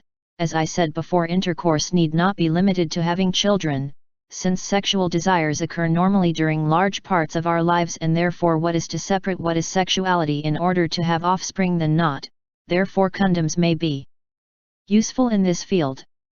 However, it must be said that in the future, and because of the restrictions on the number of possible children and the defects in condoms as the risk of breakage or lack of realism in relationships, couples may simply choose to forego keep sex completely, it i.e. that although would perform sexual acts on a regular basis however opt for these relationships do not end up in the consummation of the act, thus also avoid externalizing these relationships by having to acquire and produce condoms and also the fear of unwanted pregnancies and the subsequent state would avoid punishment.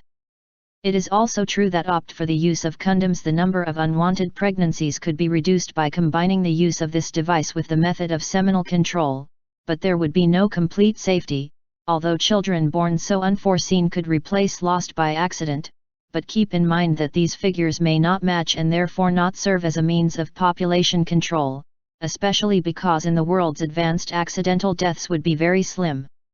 The abortion. In the late 19th century, emerged from the feminist movement's claim that the laws allowed to end the life of their unborn children and so finally consummate their realization as men, and that abortion is a great abomination for which feminists in an almost ritual proclaim their renunciation of sex and character of women by sacrificing their own children because they are precisely the children who determines and defines a majority forms the lives of women. This praise of abortion and the excessive desire to imitate the life of men is what has led to premature aging of Western society and submission to colonization and foreign immigration. Those who claim that the aging of the European population should be supplemented with immigrants do so because they love or their race, or culture, or society, and only value feminist topics that are causing the racial suicide.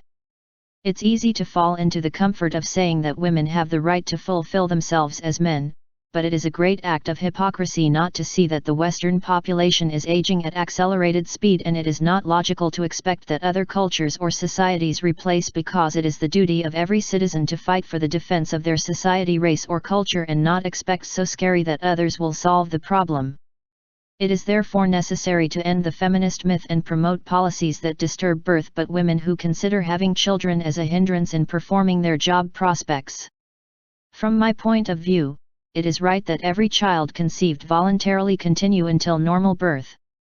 It is a fallacy to argue about whether it is human or not, because those who do not wish to have children have it easy and abstain from sex or perform them safely, but pretend the one hand have sex without control and the other say that they have been unknowingly state is an act of supreme hypocrisy and stupidity.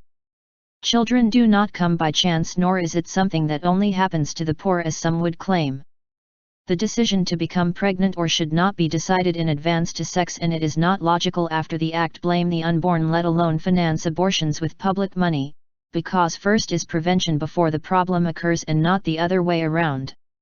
Because when a child is conceived no longer it makes sense to argue about it and it makes sense to let the pregnancy continue its course, and relevant by the state would provide all possible help to the expectant mother. However, if for some reason a pregnant woman does not feel interested to raise her unborn child, it is good that the state surrender to those couples who for some reason could not have children, and mutual benefit would be made. It is also a fallacy to say that a woman is young to have a child, but it is not to stay in state. Keep in mind that if nature has given to a woman's ability to become pregnant at a given time, is because your body is ready for it. But in any case the state has a duty to help the woman to continue the pregnancy safely to reach a successful conclusion. Transplants. In my opinion, society has chosen the wrong way on the issue of organ transplants. I think it's a serious mistake to use the bodies to try to solve the problems of living. This policy puts man at the level of scavengers, and I think those behaviors should be unworthy of the human species. If all scientific and economic efforts had been devoted to the production of artificial organs, at the moment surely many organs of artificial origin whose quality is much assimilate into the natives already have, and that eventually it would become thus. Investments in transplants they do is delay this time to the detriment of patients.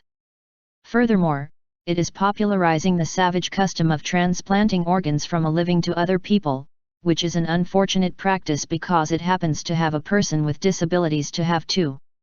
It would be desirable for society to demand their governments and pharmaceutical companies changing their patterns of behavior, to orient their research towards mass production of artificial organs of good quality that allow end waiting lists by patients. It is not fair that the sick are forced to wait for someone's death to be eligible for an organ. The deceased should leave them on their way unhindered, and living should solve their problems without resorting to the bodies of those already they are not among us. Transfusion. Instead, the issue of transfusions is different, because the blood is recoverable. A person who makes a donation can recover quickly blood flows so that these donations cannot be considered as an organ transplant. But people should be zealous in this matter and will not accept donate blood until governments require every citizen's obligation to make a donation in exchange eligible to receive another. It is not logical that a person is donating for altruistic purposes without receiving anything in return, and yet others are receiving frequent blood and refuse to donate. That's a contradiction and a naivete on the part of donors.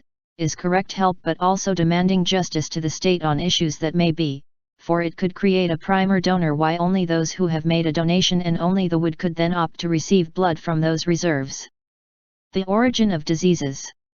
In fact, the origin of the disease is in most cases the stubbornness of people who do not respect nature and requirements of your own body, mistakenly carried away by unwholesome vices and mistreat your body into thinking that a miracle drug you can remedy the evil, but that's a fallacy because if the causes that cause diseases are not suppressed, medicine's only thing they will do is make symptoms worse or create new diseases, because in fact the diseases are nothing but imbalances in energy our body, caused by our bad lifestyle habits such as drug use, among which I include snuff and alcohol, or overeating that causes obesity, cholesterol, and premature aging of the organism, as well as countless additional diseases. It is therefore necessary to begin to respect our own bodies and take into account its own requirements and natural processes, and thus will be much harder sick. In any case of the disease occur, first to solve the problem is to analyze the behavior itself, because in most cases it is the misleading use of our body what causes them, and therefore amend the erroneous behavior what solves. Otherwise, it is when drugs or other treatments are necessary, but it must always be after the previous step, for medicines, although very useful in certain cases, be used in excess can also cause new diseases. Ideal childbirth. I would stress that a pregnant woman is not a sick woman, and the habit of asking to lie horizontally to give birth is extremely dangerous, because that difficult time is the birth, in which the woman has to make great efforts.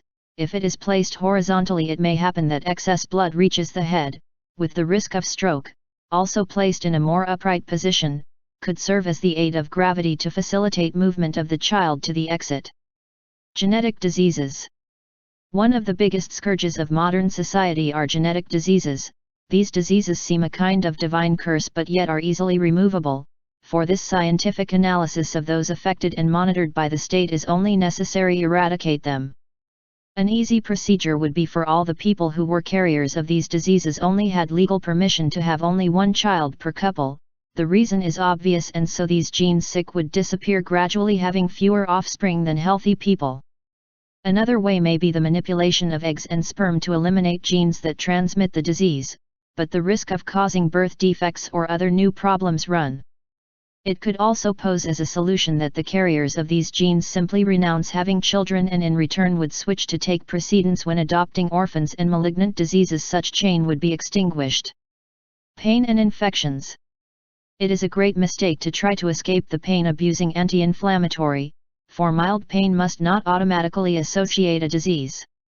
Sometimes it is indicating a process of adaptation and change our body to surrounding environment, and disturb it with medication backfires. Sometimes, as in the case of some infections, the inflammatory process facilitates the arrival of antibodies to the area infected and thereby eliminate the infection. Of course, high fever must fight the risk of serious harm involved, but when it is mild it may be useful to promote blood flow and access of antibodies to the infected area. As bacteria and viruses function in nature is not cause harm to people necessarily, because its mission is to break down dead matter and prevent the world from becoming a mass of waste without recycling.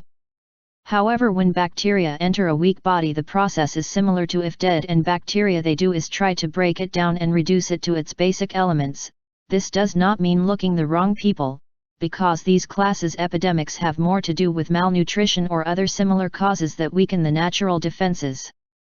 Sometimes the problem is the lack of knowledge by the immune system of new virus, which causes a slow reaction to infection.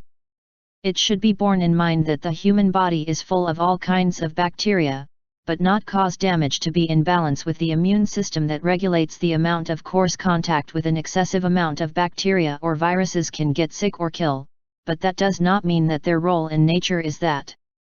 As for cold or flu viruses that cause are common and well known to the immune system type, but the reason of getting sick is because these viruses only come into contact with the body occasionally, so that when this occurs the number of antibodies or specialized against that virus is low, therefore the disease process is taken for the body to identify the virus and generating the number of antibodies required to remove it. Once the infection is cleared, the antibodies down again and the process begins again. In this regard it should be stressed that the role in healing not have medicines but usually the immune system itself, therefore these types of diseases they could be defined as reversible. Arguably the fight of antibodies against the virus also represents the struggle of life over death, and in many cases this ongoing conflict is to determine the lifespan of many living beings. As he approached his old age capacity defenses decreases. Viruses can also be responsible for numerous cases of headache in spring and summer. They can also cause irritability and winter flu already known. It is true that bacteria and viruses are responsible for causing great suffering to mankind, however this does not mean that is your real goal. Attacks the body. Another practice that should banish all the earth is the mutilation of body organs or skin, are savage practices, both those made to the sexual organs of women like circumcision made to men, and is an example of progress that governments dared to confront them, at least while they were minors. Practices can also be considered objectionable: habit of making holes in the ears of girls or aberrant habit of tattooing the skin, often irreversibly. You need to understand that nature gave humans a perfect body and that progress that fit to come will not be using that kind of practice, but by the natural evolution of biology. Nuclear energy and oil. Man, in an act of greed, but also ignorance, forget the great use of natural resources and enters experimenting with things like nuclear energy is extremely dangerous. The source from which comes this energy is the same energy which is derived in the stars. This energy is very powerful, but used in a closed as the terrestrial ecosystem may result in serious damage to the population in case of leakage occur means. Once the radioactivity is deposited on Earth, you can pollute for centuries and with it the waters of the rivers. What is truly surprising is that there is a source of inexhaustible and clean energy like the sun, obstinate man to resort to pollutants and dangerous as nuclear power means. As for oil, it is well known that will not last forever and is also changing in a gradual way the Earth's climate, with the damage to agriculture arising. Also must not forget the serious ecological damage posed by spills in case of accident during transport by sea. Therefore, it is not about how to get more energy but how to get it without incurring damage to the environment and also sustainable. The solution is clear: should empower all energy derived from the sun either directly or indirectly, such as hydropower, solar, geothermal and wind energy. As nuclear energy is better, restrict use only the space where the light the sun does not reach, especially for travel between the stars. The first 4 trumpets. And the 7 angels which had the 7 trumpets prepared themselves to sound. And the first sounded, and there followed hail and fire mingled with blood, they were cast upon the earth, and was burned 1/3 of the earth, and it was burned 1/3 of the trees, and all green grass was burned. And he sounded the second angel, and something like a huge mountain on fire was thrown into the sea, and the 1/3 of the sea became blood. And the 1/3 part of the living creatures in the sea, and the 1/3 part of the ships were destroyed.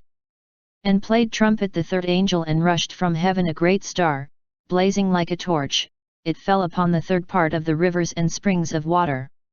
The name of the star is Wormwood, and the 3rd part of the waters became wormwood, and many men died of the waters because they were made bitter.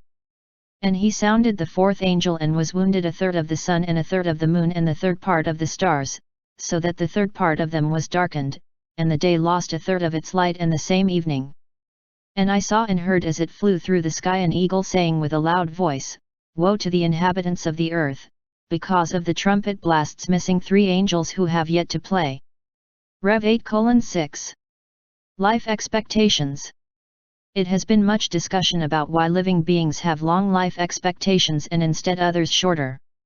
The explanation is very simple: the cause is accidents that each species has in the course of their lives, i.e. when an animal during its life suffers accidents or where factors such as predation, nature does is speed up your metabolism in order to repair the damage as quickly as possible, but as a result, also suffers a premature aging, i.e. the duration of life is directly related to the life expectancy of each species, so a process both faster healing goes hand lasts the shortest life.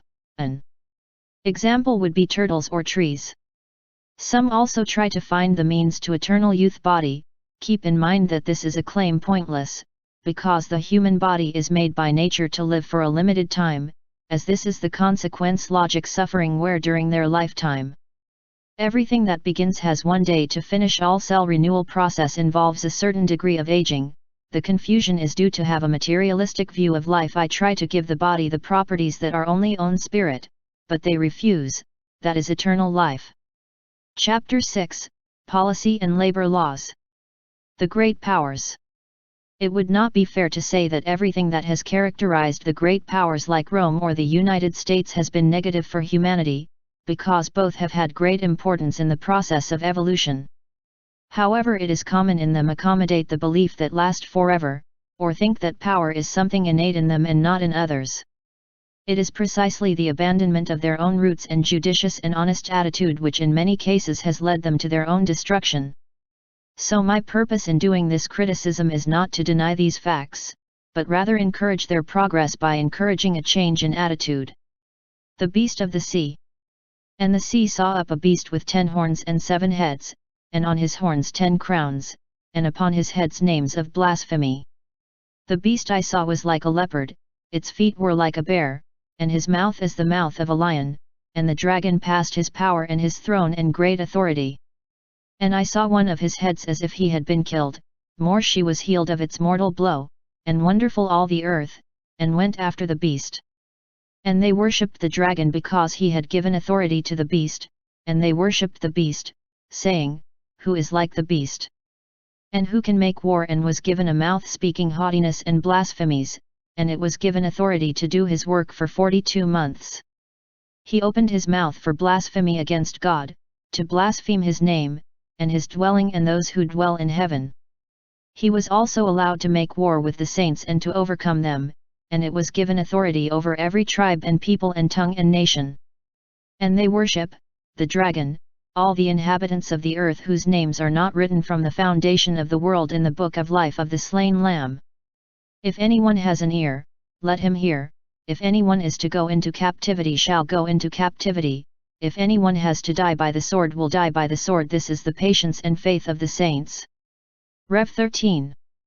About 2000 years ago there was an empire, the Roman, who despite possessing some virtues had an economic model based on slavery and the brutal subjugation of the territories to which subjugated, though it would be false to say that Rome did not contribute anything positive the world, for his accomplishments were what made it great, but those mistakes were destroyed. Now the witness has been passed to the United States that somehow represents the resurgence of Rome and again is returning to repeat the mistake of basing its economy on a slaver albeit in a covert way approach, which could lead to medium-term their destruction, as happened with Rome.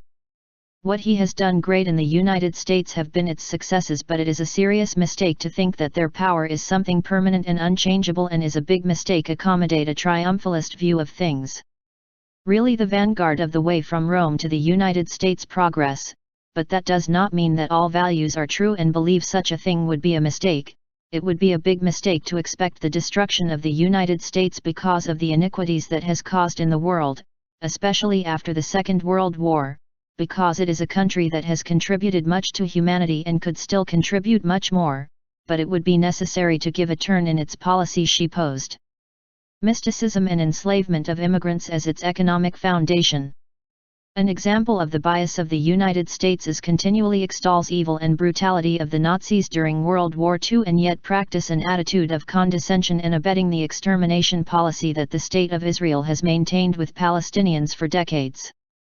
Much more prudent and sensible would have been if, since the emergence of the State of Israel, had sought a policy of mutual respect between each other based on the recognition of the right to exist both Israel and an independent Palestinian state.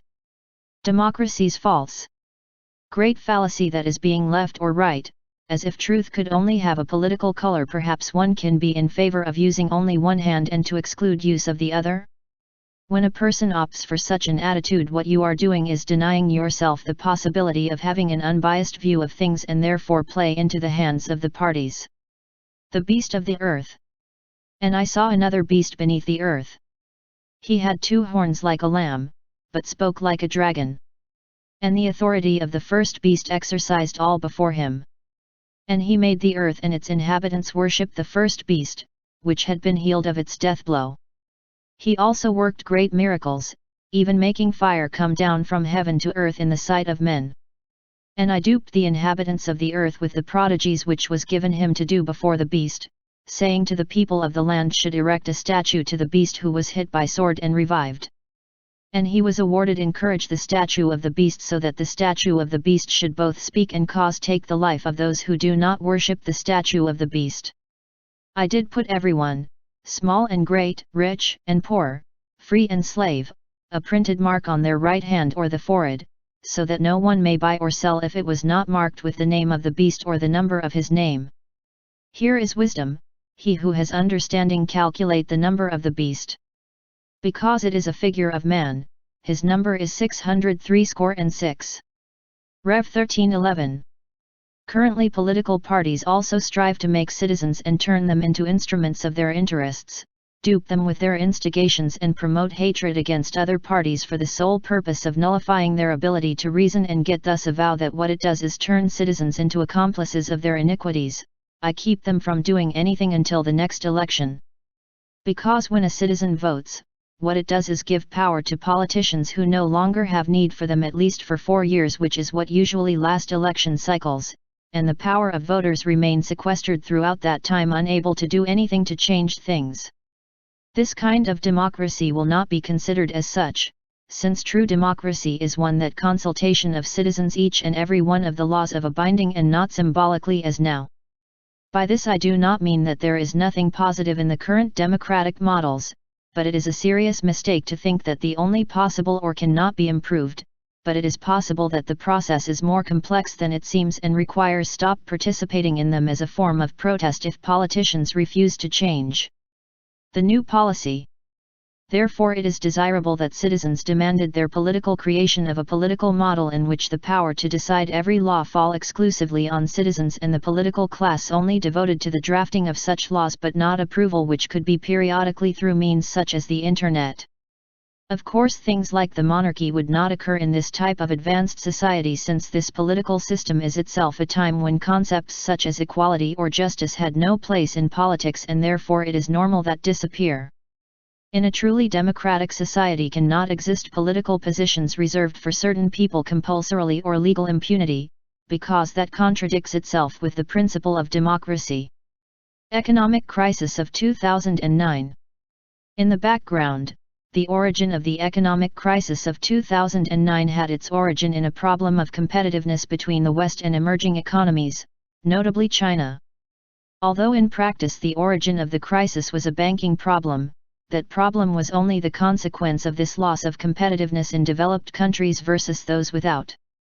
True, in China and elsewhere an economic policy slave type is used by the extreme conditions to which their workers are subjected, but it is also true that in Western countries have adapted to an economic policy based on excessive subsidy that has been undermining the roots of the economy and competition from their companies. Meanwhile, unions worn away from this problem, they have only been concerned about making claims of an economic thinking that corporate funds are unlimited, and forgetting that in the end are the same workers who pay claims with their work.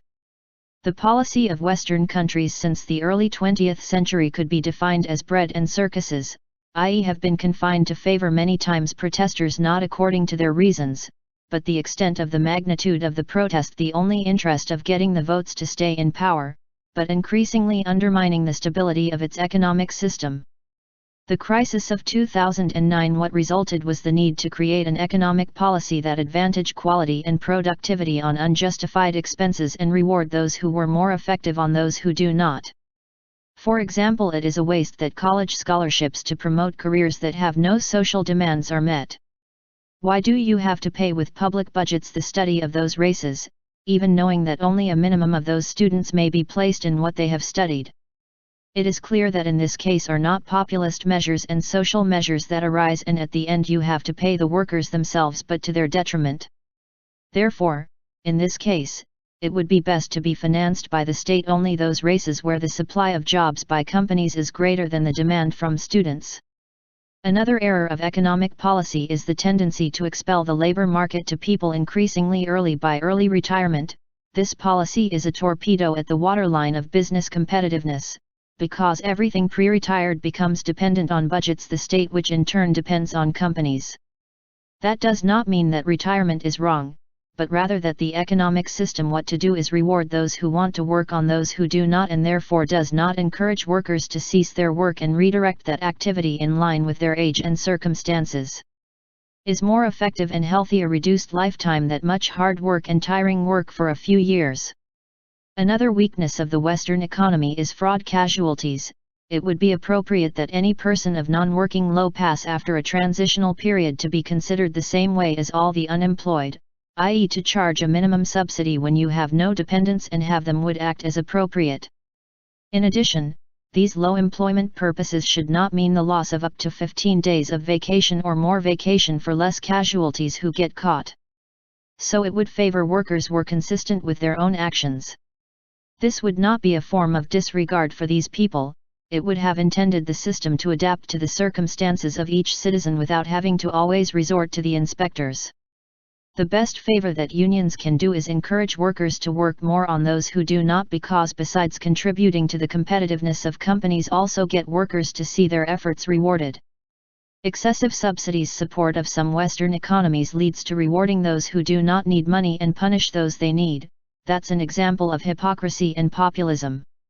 Do not confuse subsidized social assistance, since social assistance should seek the integration of the needy in the economic system and return to society and the aid received. Instead, excess subsidies is to give money to those who do not need just because populism to win votes, but with a clear damage to the economy. An example is given: in some cases higher pensions for people with large fortunes and instead are withheld from their paychecks this capital to young couples with children during growth. That's not exactly a social policy. It is not logical that the economic situation of these couples is well off when paid inheritance and change will not be when needed, i.e. when their children are young and have to pay the mortgages on their floors. This type of policy is only intended to get the vote of retirees, but at the expense of the rest of society. It is therefore logical that pensions are in line with the assets of each recipient, and that pension is then a help for those who do not need more than a means to increase his fortune. Another mistake of Western economic policy is continually interfere with the work rate, sandwiching holidays in the middle of the week. That is a detriment to the effectiveness in the work process and does not favor businesses or workers. The right thing is that both working days and holidays are associated, i.e. days off should always start on Sunday back without ever mix holidays and labor, as long as they can avoid. Another thing that should change is the subject of widowhood. Pensions should never receive a pension if the recipient does not have minor children or dependents and be of working age. The economic system should promote work on idleness in the case of young people. It is true that emerging economies should also change to fairer working conditions for their workers, even if it means them to be a little less competitive. One way to alleviate the budget deficit may be to increase taxes, but it can be a double-edged sword and turn against the state by causing reduced consumption and therefore more unemployment. Ideally, attack the problem at its root, that is making the economic changes necessary to create jobs and make the economy more competitive.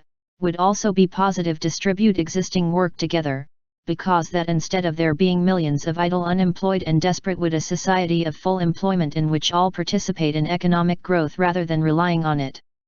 Ultimately, it could be said that the origin of the economic crisis in the West is in a subsidized policy that has been carried out in countries that have developed a false democratic models, whose line of action has been characterized since the early 20th century by a policy: if anyone protest is given public money, if someone does strike is given public money, with the sole purpose of securing the vote, although those costs paid at the end of citizens. The state cannot be subdued by wildcat strikes. You must establish rules of the game by law to ensure compliance with the essential services. An example of this are those countries that, much to increase their health budgets, the money ends up being invested in the salaries of doctors and not in treatment. not being able to establish laws governing justly the right to strike and avoid this blackmail and other groups. But most paradoxical of the economic crisis is that while the trigger for it was bank speculation, however went to the leftist parties that more forced to rethink their ideas, because first of all I highlighted the unreal and ineffective sum of its thesis that the crisis have had to scuttle, realizing that in the end only policies that favor competitiveness and moderate public spending are the key to exit the economic jam and regain the confidence of investors and consumers. Unions and businesses. Unions. As for the unions, it would be good if these organizations operate more gradually pass as a law firms that form interleaved with acting today in companies. It would be desirable that tended to act more from the right and less from political ambition, namely that trade union activities would be differentiated form of the working day because they do not directly part of the job. It would also be positive for the good of all, unions collaborate in fighting the wildcat strikes that have little difference with terrorist activities, and that the strike days informational picketing were prohibited because too often passed information coercion. We must also emphasize that unions have helped to encourage improvements in the working conditions in the West but have not been sufficiently aware that their often populist economic claims sometimes turned against the workers who claimed to defend. For example, it would be good that unions collaborate with the state helping to create rules to combat unjustified lower than the end of the day end up hurting honest measures workers such as reward constancy in work. Keep in mind that these questions are not irrelevant since its competitiveness of enterprises and their ability to keep their jobs is derived. The companies. It would be good companies sport the existence of a single type of employment contract that would be fixed and indefinite in time. Thus all workers from recruitment would leave in circumstances identical work and each month would accumulate severance corresponding dismissal with strengthening them increasingly in office, by hindering his dismissal, so we can make plans as have a family or other. It is therefore desirable to defend the existence of fair compensation that encourages companies to keep their workers but not so high as to prevent discard them in extreme cases. The temporary employment contract is something that has been abused and it would be correct to apply only to companies but not workers. In return, companies should recognize their right to be able to dismiss employees without giving any explanation, but as long as they pay the appropriate compensation in each case, it is not good that the state imposes the presence of force employed by companies wishing not have, as it could undermine its internal stability and therefore its economic performance. It is also important that governments recognize the right to private property, but not only with regard to companies, but also with respect to homeowners on their tenants. An owner must have the right recognized to have your home whenever you want after a reasonable period, and if the tenant has financial difficulties, it is not fair to expect to pay the consequences the owner. The right thing is to become part of a welfare program state. Fraud law. One of the great betrayals of today's politicians towards their society is the condescension toward criminals given in these false democracies. While criminals are considered as citizens with rights, victims are treated with contempt and neglect by the law. This cannot blame the judges, because they fulfill the orders given by politicians and it is they who have to hold them accountable. All you have a poor citizen is his family and poverty and does not expect politicians fail to get rich, but expects at least protect them from criminals. Therefore one of the greatest crimes of the policy implemented in some is to put a ridiculous cap on the number of years to serve in prison countries, and in some cases serial murderers released are after serving a fraction of their sentences, and all for complicity and cowardice of politicians that the only thing they think about is the costs involved in having offenders in prison. These politicians forget that when a citizen takes a life intentionally, it is logical to lose the right to decide on yours, and therefore it is right that page with his work in prison for damage caused to their victims or the state and still work in prisons, a requirement that it should be mandatory for all prisoners except themselves their expenses and compensation due to victims were paid. Therefore, it is logical that when a criminal will correspond by the accumulation of their sentences to life imprisonment, this is fulfilled unhindered, and the state does not have to have any fear to require offenders to work in prisons that expenses for their own expenses. It should be borne in mind that when a person commits one or more crimes intentionally, once the criminal is arrested and convicted, things like rehabilitation or interest of the offender must pass to have a secondary value, because who takes a life knowing must stop to decide on his own, and the state and victims who must decide how to manage this life so that more serve the public interest to prevent crimes, and if for it is considered that should remain in the life imprisonment is their right to decide. No law is better that you release the murderers easily than one that runs them. The aim of the law should be justice and not fulfill the desires of criminals. I would also like to stress that I do not consider the death penalty as a necessary solution when the economic mechanisms of a society are going well or there are no problems of force majeure could be a war. But also there that say that when a prisoner sentenced to life imprisonment show his desire to die voluntarily and could be shown that there has been no coercion in this state would also no reason to stop them, in which case he could offer means for this to happen seamlessly and painlessly.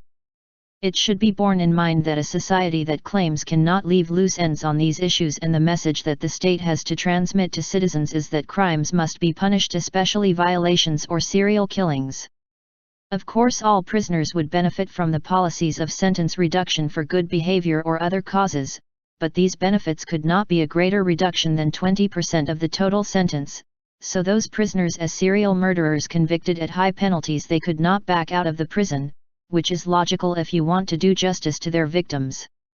As for prison leave, this is another example of estrangement between politicians and society, because only must give these permits prisoners who are about to serve their sentences, since there is workers returning to their homes on weekends, is criminals who are in jail because they are unable to be released. It is also important to make clear that one should not confuse the law with justice, because the first is the set of mandatory rules created by the state and the second is the truth that emanates from nature and which should be into account the rights and freedoms of everyone impartially. In principle, the law should be based on justice when creating your rules, but this need not necessarily be so. Another example of the apathy towards the victims of some states in these false democracies is the condescension with crimes committed by minors. It is true that a child does not have the same ability to approach an adult, but that's no reason to apply ridiculous sentences in proportion to the offenses caused, because the message that society is transmitted is that if you are under can violate or you can kill that go unpunished. Nor is it logical that a man of 18 serve a sentence as an adult and another 17.5 years fulfills another much smaller. The sentence must be in proportion to how close this most old, but there is a separation between abrupt be or not. State accomplice. Some states that proclaim themselves as democracies, tend to practice on issues of legality an inverted policy in which victims are treated as criminals and criminals as victims. For example, in Spain, after the end of the dictatorship, he began the so-called democratic and those called democratic politicians transition. Also came a change in prison policy that serious crimes such as rape and murder became treated as minor, and minor offenses such as shoplifting, although repetitive, happened to have treatment in practice legalized. This means that the victims were preparing in cover trial with all legal gestures, the thief was condemned with all the sonority of the judgment, and once finished the trial was let go and the fine was withdrawn based on frivolous loopholes claiming insolvency, as if the goal of the law was to obtain money and not justice. Such a state cannot be considered only as an accomplice and from a legal point should be considered vicariously liable if it protects the offender, refuses to punish such politics that actually hides the desire of the state they are citizens by theft, who keep beggars or criminals rather than assuming their duties and create a genuine social policy to end marginalization. Of all the actions of these false democrats, vilest far it has been to look away to insecurity and meanwhile spend fortunes in armored cars and bodyguards for them. In the background, giving the impression that the process of condescension with criminals by these false political democrats, which actually seeking to create a penal code to suit them, meaning that if convicted for corruption legal measures have already prepared to go unpunished and with them the rest of the criminals. It should be borne in mind that in Spain and other countries prison sentences for theft never go out of and independently reduced the value of the stolen period of time. Even without having been returned under these circumstances, many people find it tempting idea of stealing even knowing that they will be arrested. We must also recognize that the Franco dictatorship was a brutal regime that restricted freedoms, but go from that to a libertine political system also is better, especially shows that extremism often not a solution and make it clear that what they want these politicians is not to benefit citizens but simply create a policy of mere democratic appearance with which get votes.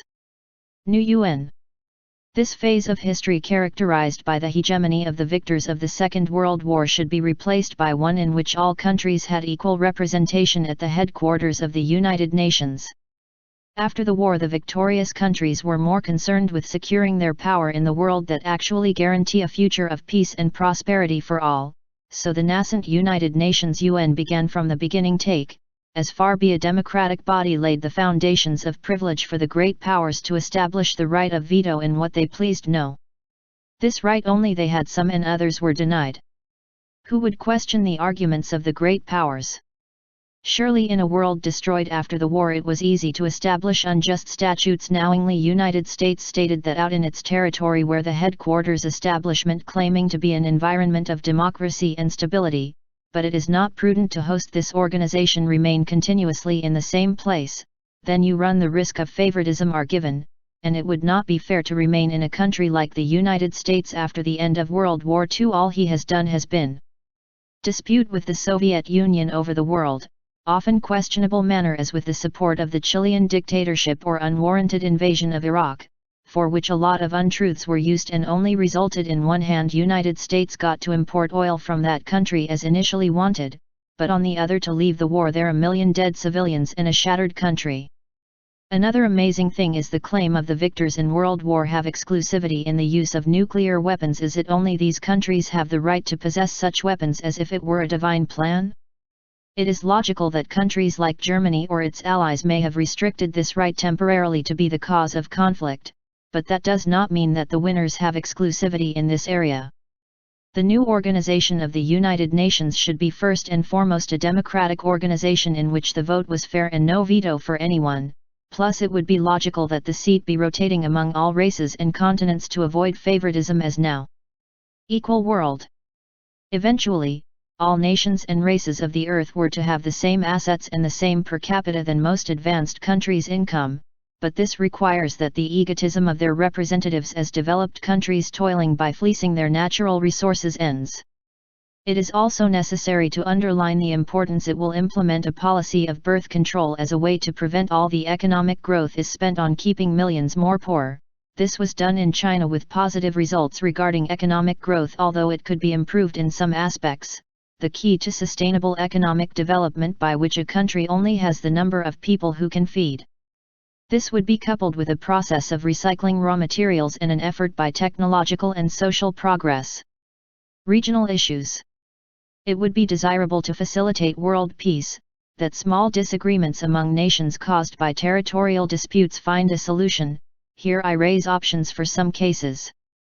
The best way that a situation of dispute over territory between different states is resolved without any of the two parties would be considered impaired in turn pass those territories into independent states in practice. This would be perfectly applicable in places such as Ceuta and Melilla, Gibraltar, the Falkland Islands or Northern Ireland, i.e. these territories that sometimes do not want to be part of those states that are closer to them and claim them as their own, so they would do is stop relying on any state, but would be able to join their natural neighbors in the event that that desire be expressed in a majority of all citizens.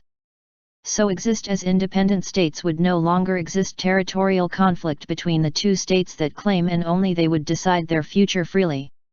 Nationalism. Much vanity are some of the currently existing nationalisms as those present in Spain.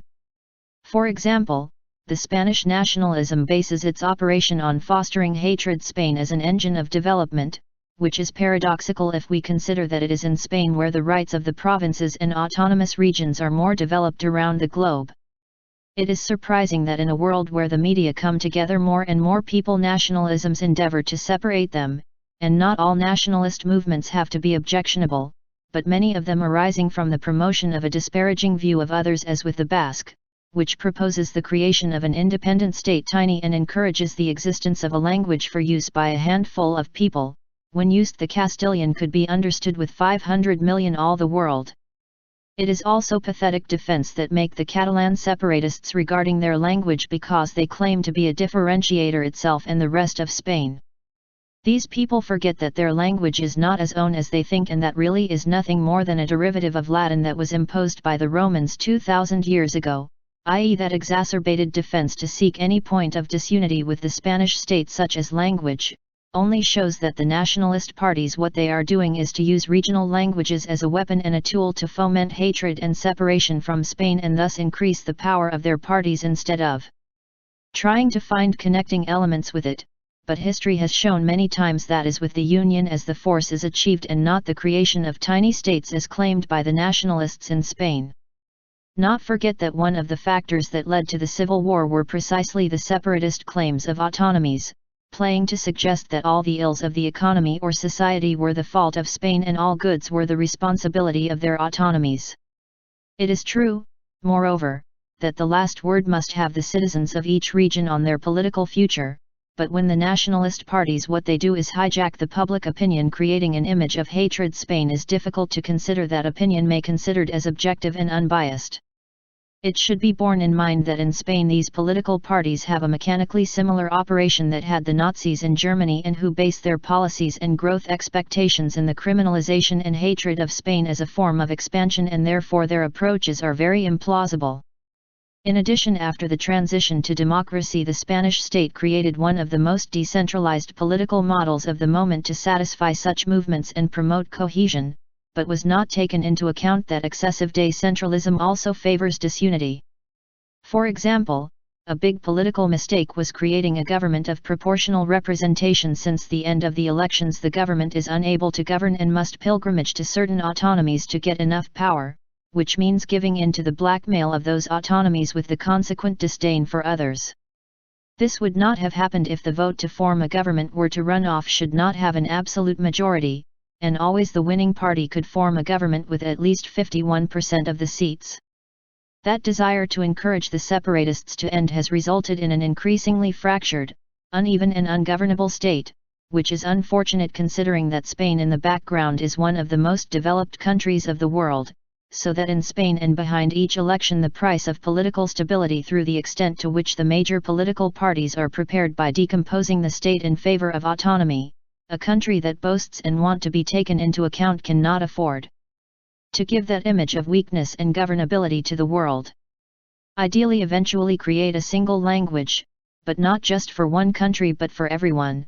Thus the benefits would be incalculable for all to be possible to travel without the difficulties of understanding or translation of other languages.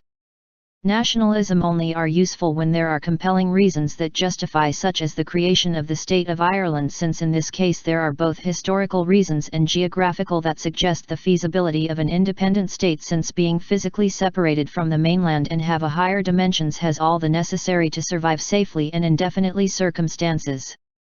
Chapter 7, Philosophy of Justice. Cyclicality. The universe. From my point of view, the universe has a cyclical nature. This means that everything in the cosmos renews, everything regenerates, and everything is exchanged. Galaxies finish their period of expansion and return to the starting point again and again to create another universe in a permanent process of creating universes. But the immortal spirits of living beings reincarnate again and again, living in each cosmic cycle a different life until the same time start again and then relive the same events, but each being would live the experiences of others in an infinite process of replacement and renewal, so that all beings would live all possible experiences in the cosmos. So what sense does it always unfair conduct, and when the passage of time and cosmic cycles all live all experiences? It makes no sense cause harm to others, because sooner or later we will live ourselves. Why is necessary philosophy of justice? Some might think that the philosophy of justice not for him not to believe in the cyclical nature of the universe. However, deeply wrong, because the reasons for justice as an essential philosophical principle no need to look for on principles which some people might consider as distant or utopian as it would in the case of cyclicality, as these reasons are mainly derived from concept of self-defense, i.e. it is not possible to create a society organized in large cities without regard to respect for the rights of others as a basic standard of conduct. Those who do not respect it would be punished by using self-defense, i.e. up to 85% of acts of justice would be expressed by self-defense, and only 15% could be considered a consequence of the belief in the character cyclic universe. It is clear that as self-defense mainly it necessary to have the philosophy of justice as an essential philosophical standard without being necessary to resort to other ideas, which does not mean that the cyclical nature of the universe or full justice cannot make sense. Some might believe in a kind of philosophy of justice and not the other. This would be called justice with exceptions, as would be to have justice as the core of philosophical ideas, but do not believe in the cyclical nature of the universe, follow a philosophical approach based on full justice. Or believe in the cyclical nature not deemed necessary or proper, follow an attitude of complete justice, and only believed in justice with exceptions that could also be called justice derived from police self-defense. In any case, you need to have justice as an essential philosophical norm, both for each person individually as any advanced society. It is impossible coexistence and progress without this clear. Therefore, it is clear that to have justice as an essential philosophical basis is necessary, but not because of a romantic philosophical point of view or belief in the cyclical nature of the universe, since it is the contact on a daily basis between people making it necessary, because it is through self-defense as shown in most cases expressions of justice and not a distant through cyclical way, as this represents only a minimum of assumptions. Mistaken character. People who base their way of being in the pettiness and despotism end up being unhappy because that way of being what it does is brutalizing the soul by reducing their sensitivity and thus their ability to assess things around them, and a lot of money they never get to feel satisfied or performed. Actually, an evolved society seeks happiness through the wonders that science and technology have given humanity, and not despotic or violent behavior, is also useful as a means of personal fulfillment. Exceptions of justice. Some people may believe in justice as essential philosophical rule, but it can also be raised with exceptions, not to believe in the cyclical nature of the universe. Also, some people may believe in the cyclical nature of the universe, but think that this does not lead to consider a full justice, considering that are not linkable immediate events with distant through the cyclical nature, at least as it concerned a moral attitude. These people believe that while it is true cyclicality, defend full justice would be wrong and would bring more disadvantages than advantages. In this case it would mean rejecting the philosophy of justice as an essential rule, but who think like are the exceptions arise.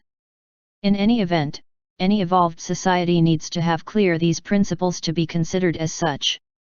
It is clear therefore that uphold justice as an essential philosophical rule solely based on the cyclical nature of the cosmos would be wrong, because it is through self-defense as primarily expressed. You cannot believe the total derivative justice cyclicality, but anyone who thinks that this can lead a life based on iniquity be wrong, because through self-defense would find punishment for antisocial attitude. Only principles based primarily on justice can make a person or a society to progress. That said, I would like to clarify that from my point of view the best option is to defend the full justice as a mode of civic conduct, because it is the one that makes more fully the person, and the other comments seek only to understand the different approaches on this topic they may arise. In any case, all opinions should always be respected, and when they arise in a peaceful manner. The fact that the future society could come to believe that the defense of fair behavior without exceptions could not be more appropriate, does not mean therefore that society no longer needs a value scale that considers justice as a basic rule. It continues to exist as self-defense as the main driver of justice, so justice as a basic standard of moral conduct would always be needed whether it is complete or not. So the key is to reject despotic and selfish behavior as part of our being, as these behaviors are derived from considering evil as representative and essential character element, and those acting are thus destined to be unhappy and feel always unsatisfied. This is because personality inverted to adopt a model of moral behavior that best they could ensure a happy and balanced life, as this is derived from living in harmony with other people. As for the question of what would consist exceptions justice, essentially it would be exceptional and minority situations in which there would be no physical confrontation, usually, as in the case of business benefits, salaries of politicians, or those derived from the expansion of states throughout history, i.e. would be mainly indirect forms of injustice and a certain degree of social acceptance. It should be borne in mind that if an employer has a profit motive, it is preferable to leave to have a higher salary than allow to give rise to corruption, the damage that would mean businesses. Having a modest salary must be on its own initiative and without coercion. This does not mean that these jobs' salaries should be unlimited, but to pretend that wages are equal in all trades and positions is a utopian assumption, and that even possible you have to have the will of each citizen without pressure. Philosophy and concentration. The reason that philosophy is the most difficult science is based on the fact that the philosopher is the distance which increases the depth of its findings. It is the concentration which increases the results of the philosopher, and this concentration is not possible to get without detachment and intimacy. In a society in which social relationships and work are necessary for life, philosophical research arduous and difficult, so this is the science that has lagged behind the end. It is therefore curious, from my point of view, that in this current confused society, philosophy is the least evolved there and yet the music more. Paradoxically, which normally guarantees life, that are social relationships and have children, but do not help in investigating philosophical, because this science requires a certain distance, and the greater the depth of the larger conclusions is the distance and concentration. Arguably the evolutionary scale, the first and simplest, is discovered. It is everything related to the physical sciences, because those sciences can be developed in a professional manner without interfering with the normal rhythms and ways of life. But the philosophy is different, although there has been much further behind because of the difficulty of reconciling philosophy, family, and work. It should be borne in mind that the degree of depth on the findings of a philosopher is in direct proportion to their degree of concentration and detachment. It is therefore normal that the most important in the development of this science part is pending for the end.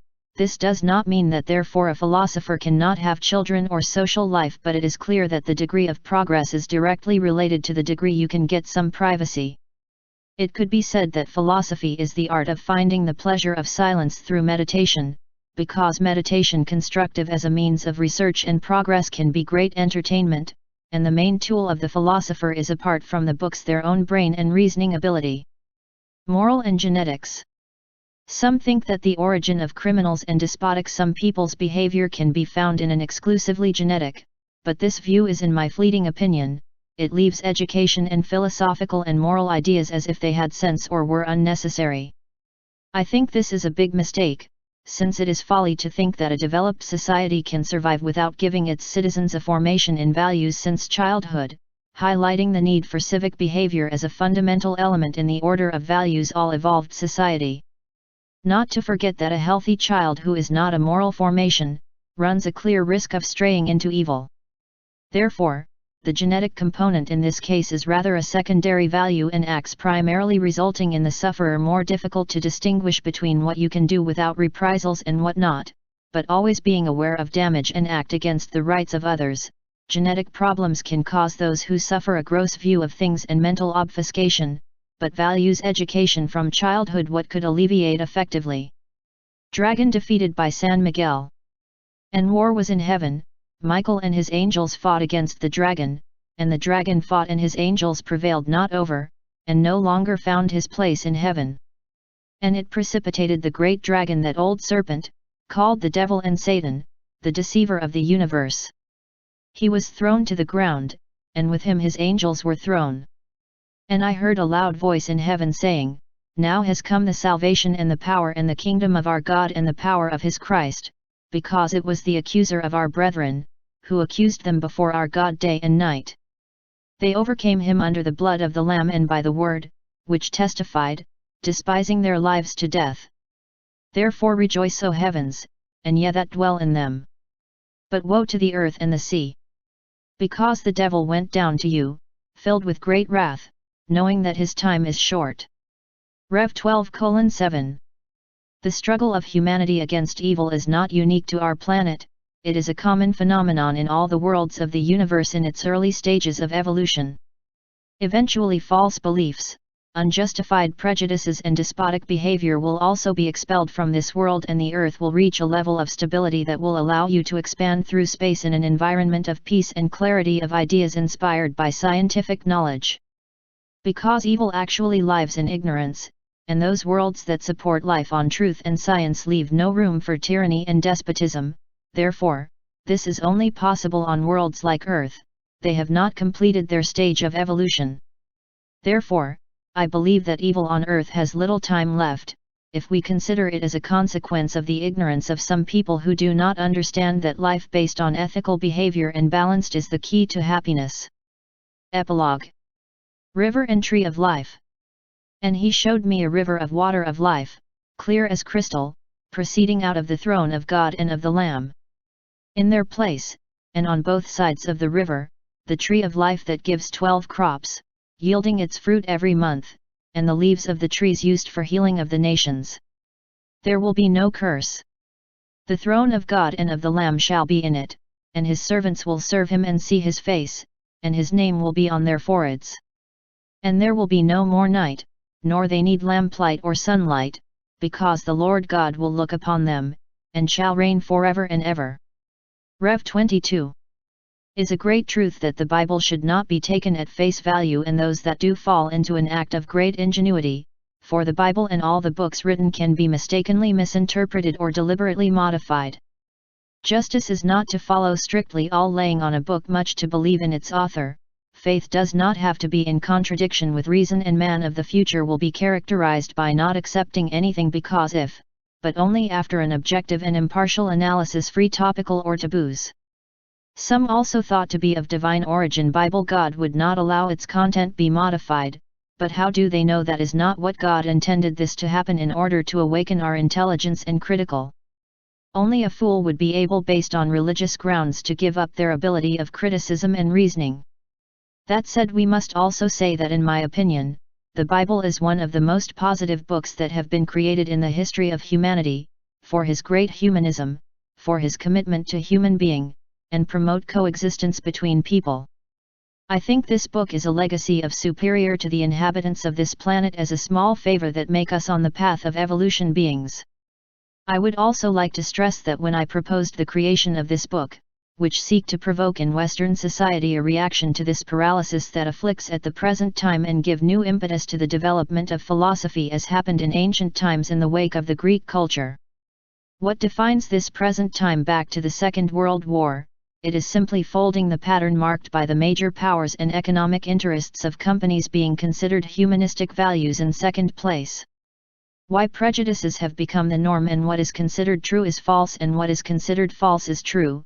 Politicians only strive to get rich in the short time remaining in politics and try not do anything that gives rise to talk about them and reduce their income. Do not care to see their society falls into a premature aging because of feminism, and civilization is absorbed by immigration because only value the god of money and profit the companies. You need someone to tell the truth that no one dares to say so. Reborn a new society that considers man and humanistic values as your goal and not the mere enrichment companies with cheap labor. With the creation of this book I hope to get that readers have finally a cultural reference guide them and guidance in the present confusing and wrong time. Maybe some people think that my books are small or simple, but it's not the size of a book that counts but the value of its contents. It is about time. And he said to me, seal not the sayings of the prophecy of this book, because the time is near. The unrighteous continue in their wickedness, and dirty let him be filthy more, just may work more justice, and the holy let him be holy. Behold, come quickly, and my reward is with me to reward each according to his work. I am the Alpha and the Omega, the first and the last, the beginning and the end. Blessed are those who wash their robes, have right to the tree of life, and enter the city gates. Out with the dogs, sorcerers, fornicators, murderers, idolaters, and whoever loves and makes a lie. I, Jesus, sent my angel to testify unto you these things for the churches. I am the root and the offspring of David, the bright morning star. And the Spirit and the bride say, come. Who also hears say, come, and who is thirsty come, and whoever wants to take free water of life. I warn everyone who hears the words of the prophecy of this book, if anyone adds to these things, God will add to him the plagues written in this book, and if anyone takes words away from this book of prophecy, God will take away his part from the tree of life and the holy city, which are described in this book. Which bears witness to this says, yes, I come quickly. So be it, come, Lord Jesus. The grace of the Lord Jesus be with all the saints. Amen. Revelation 22:10. Finish.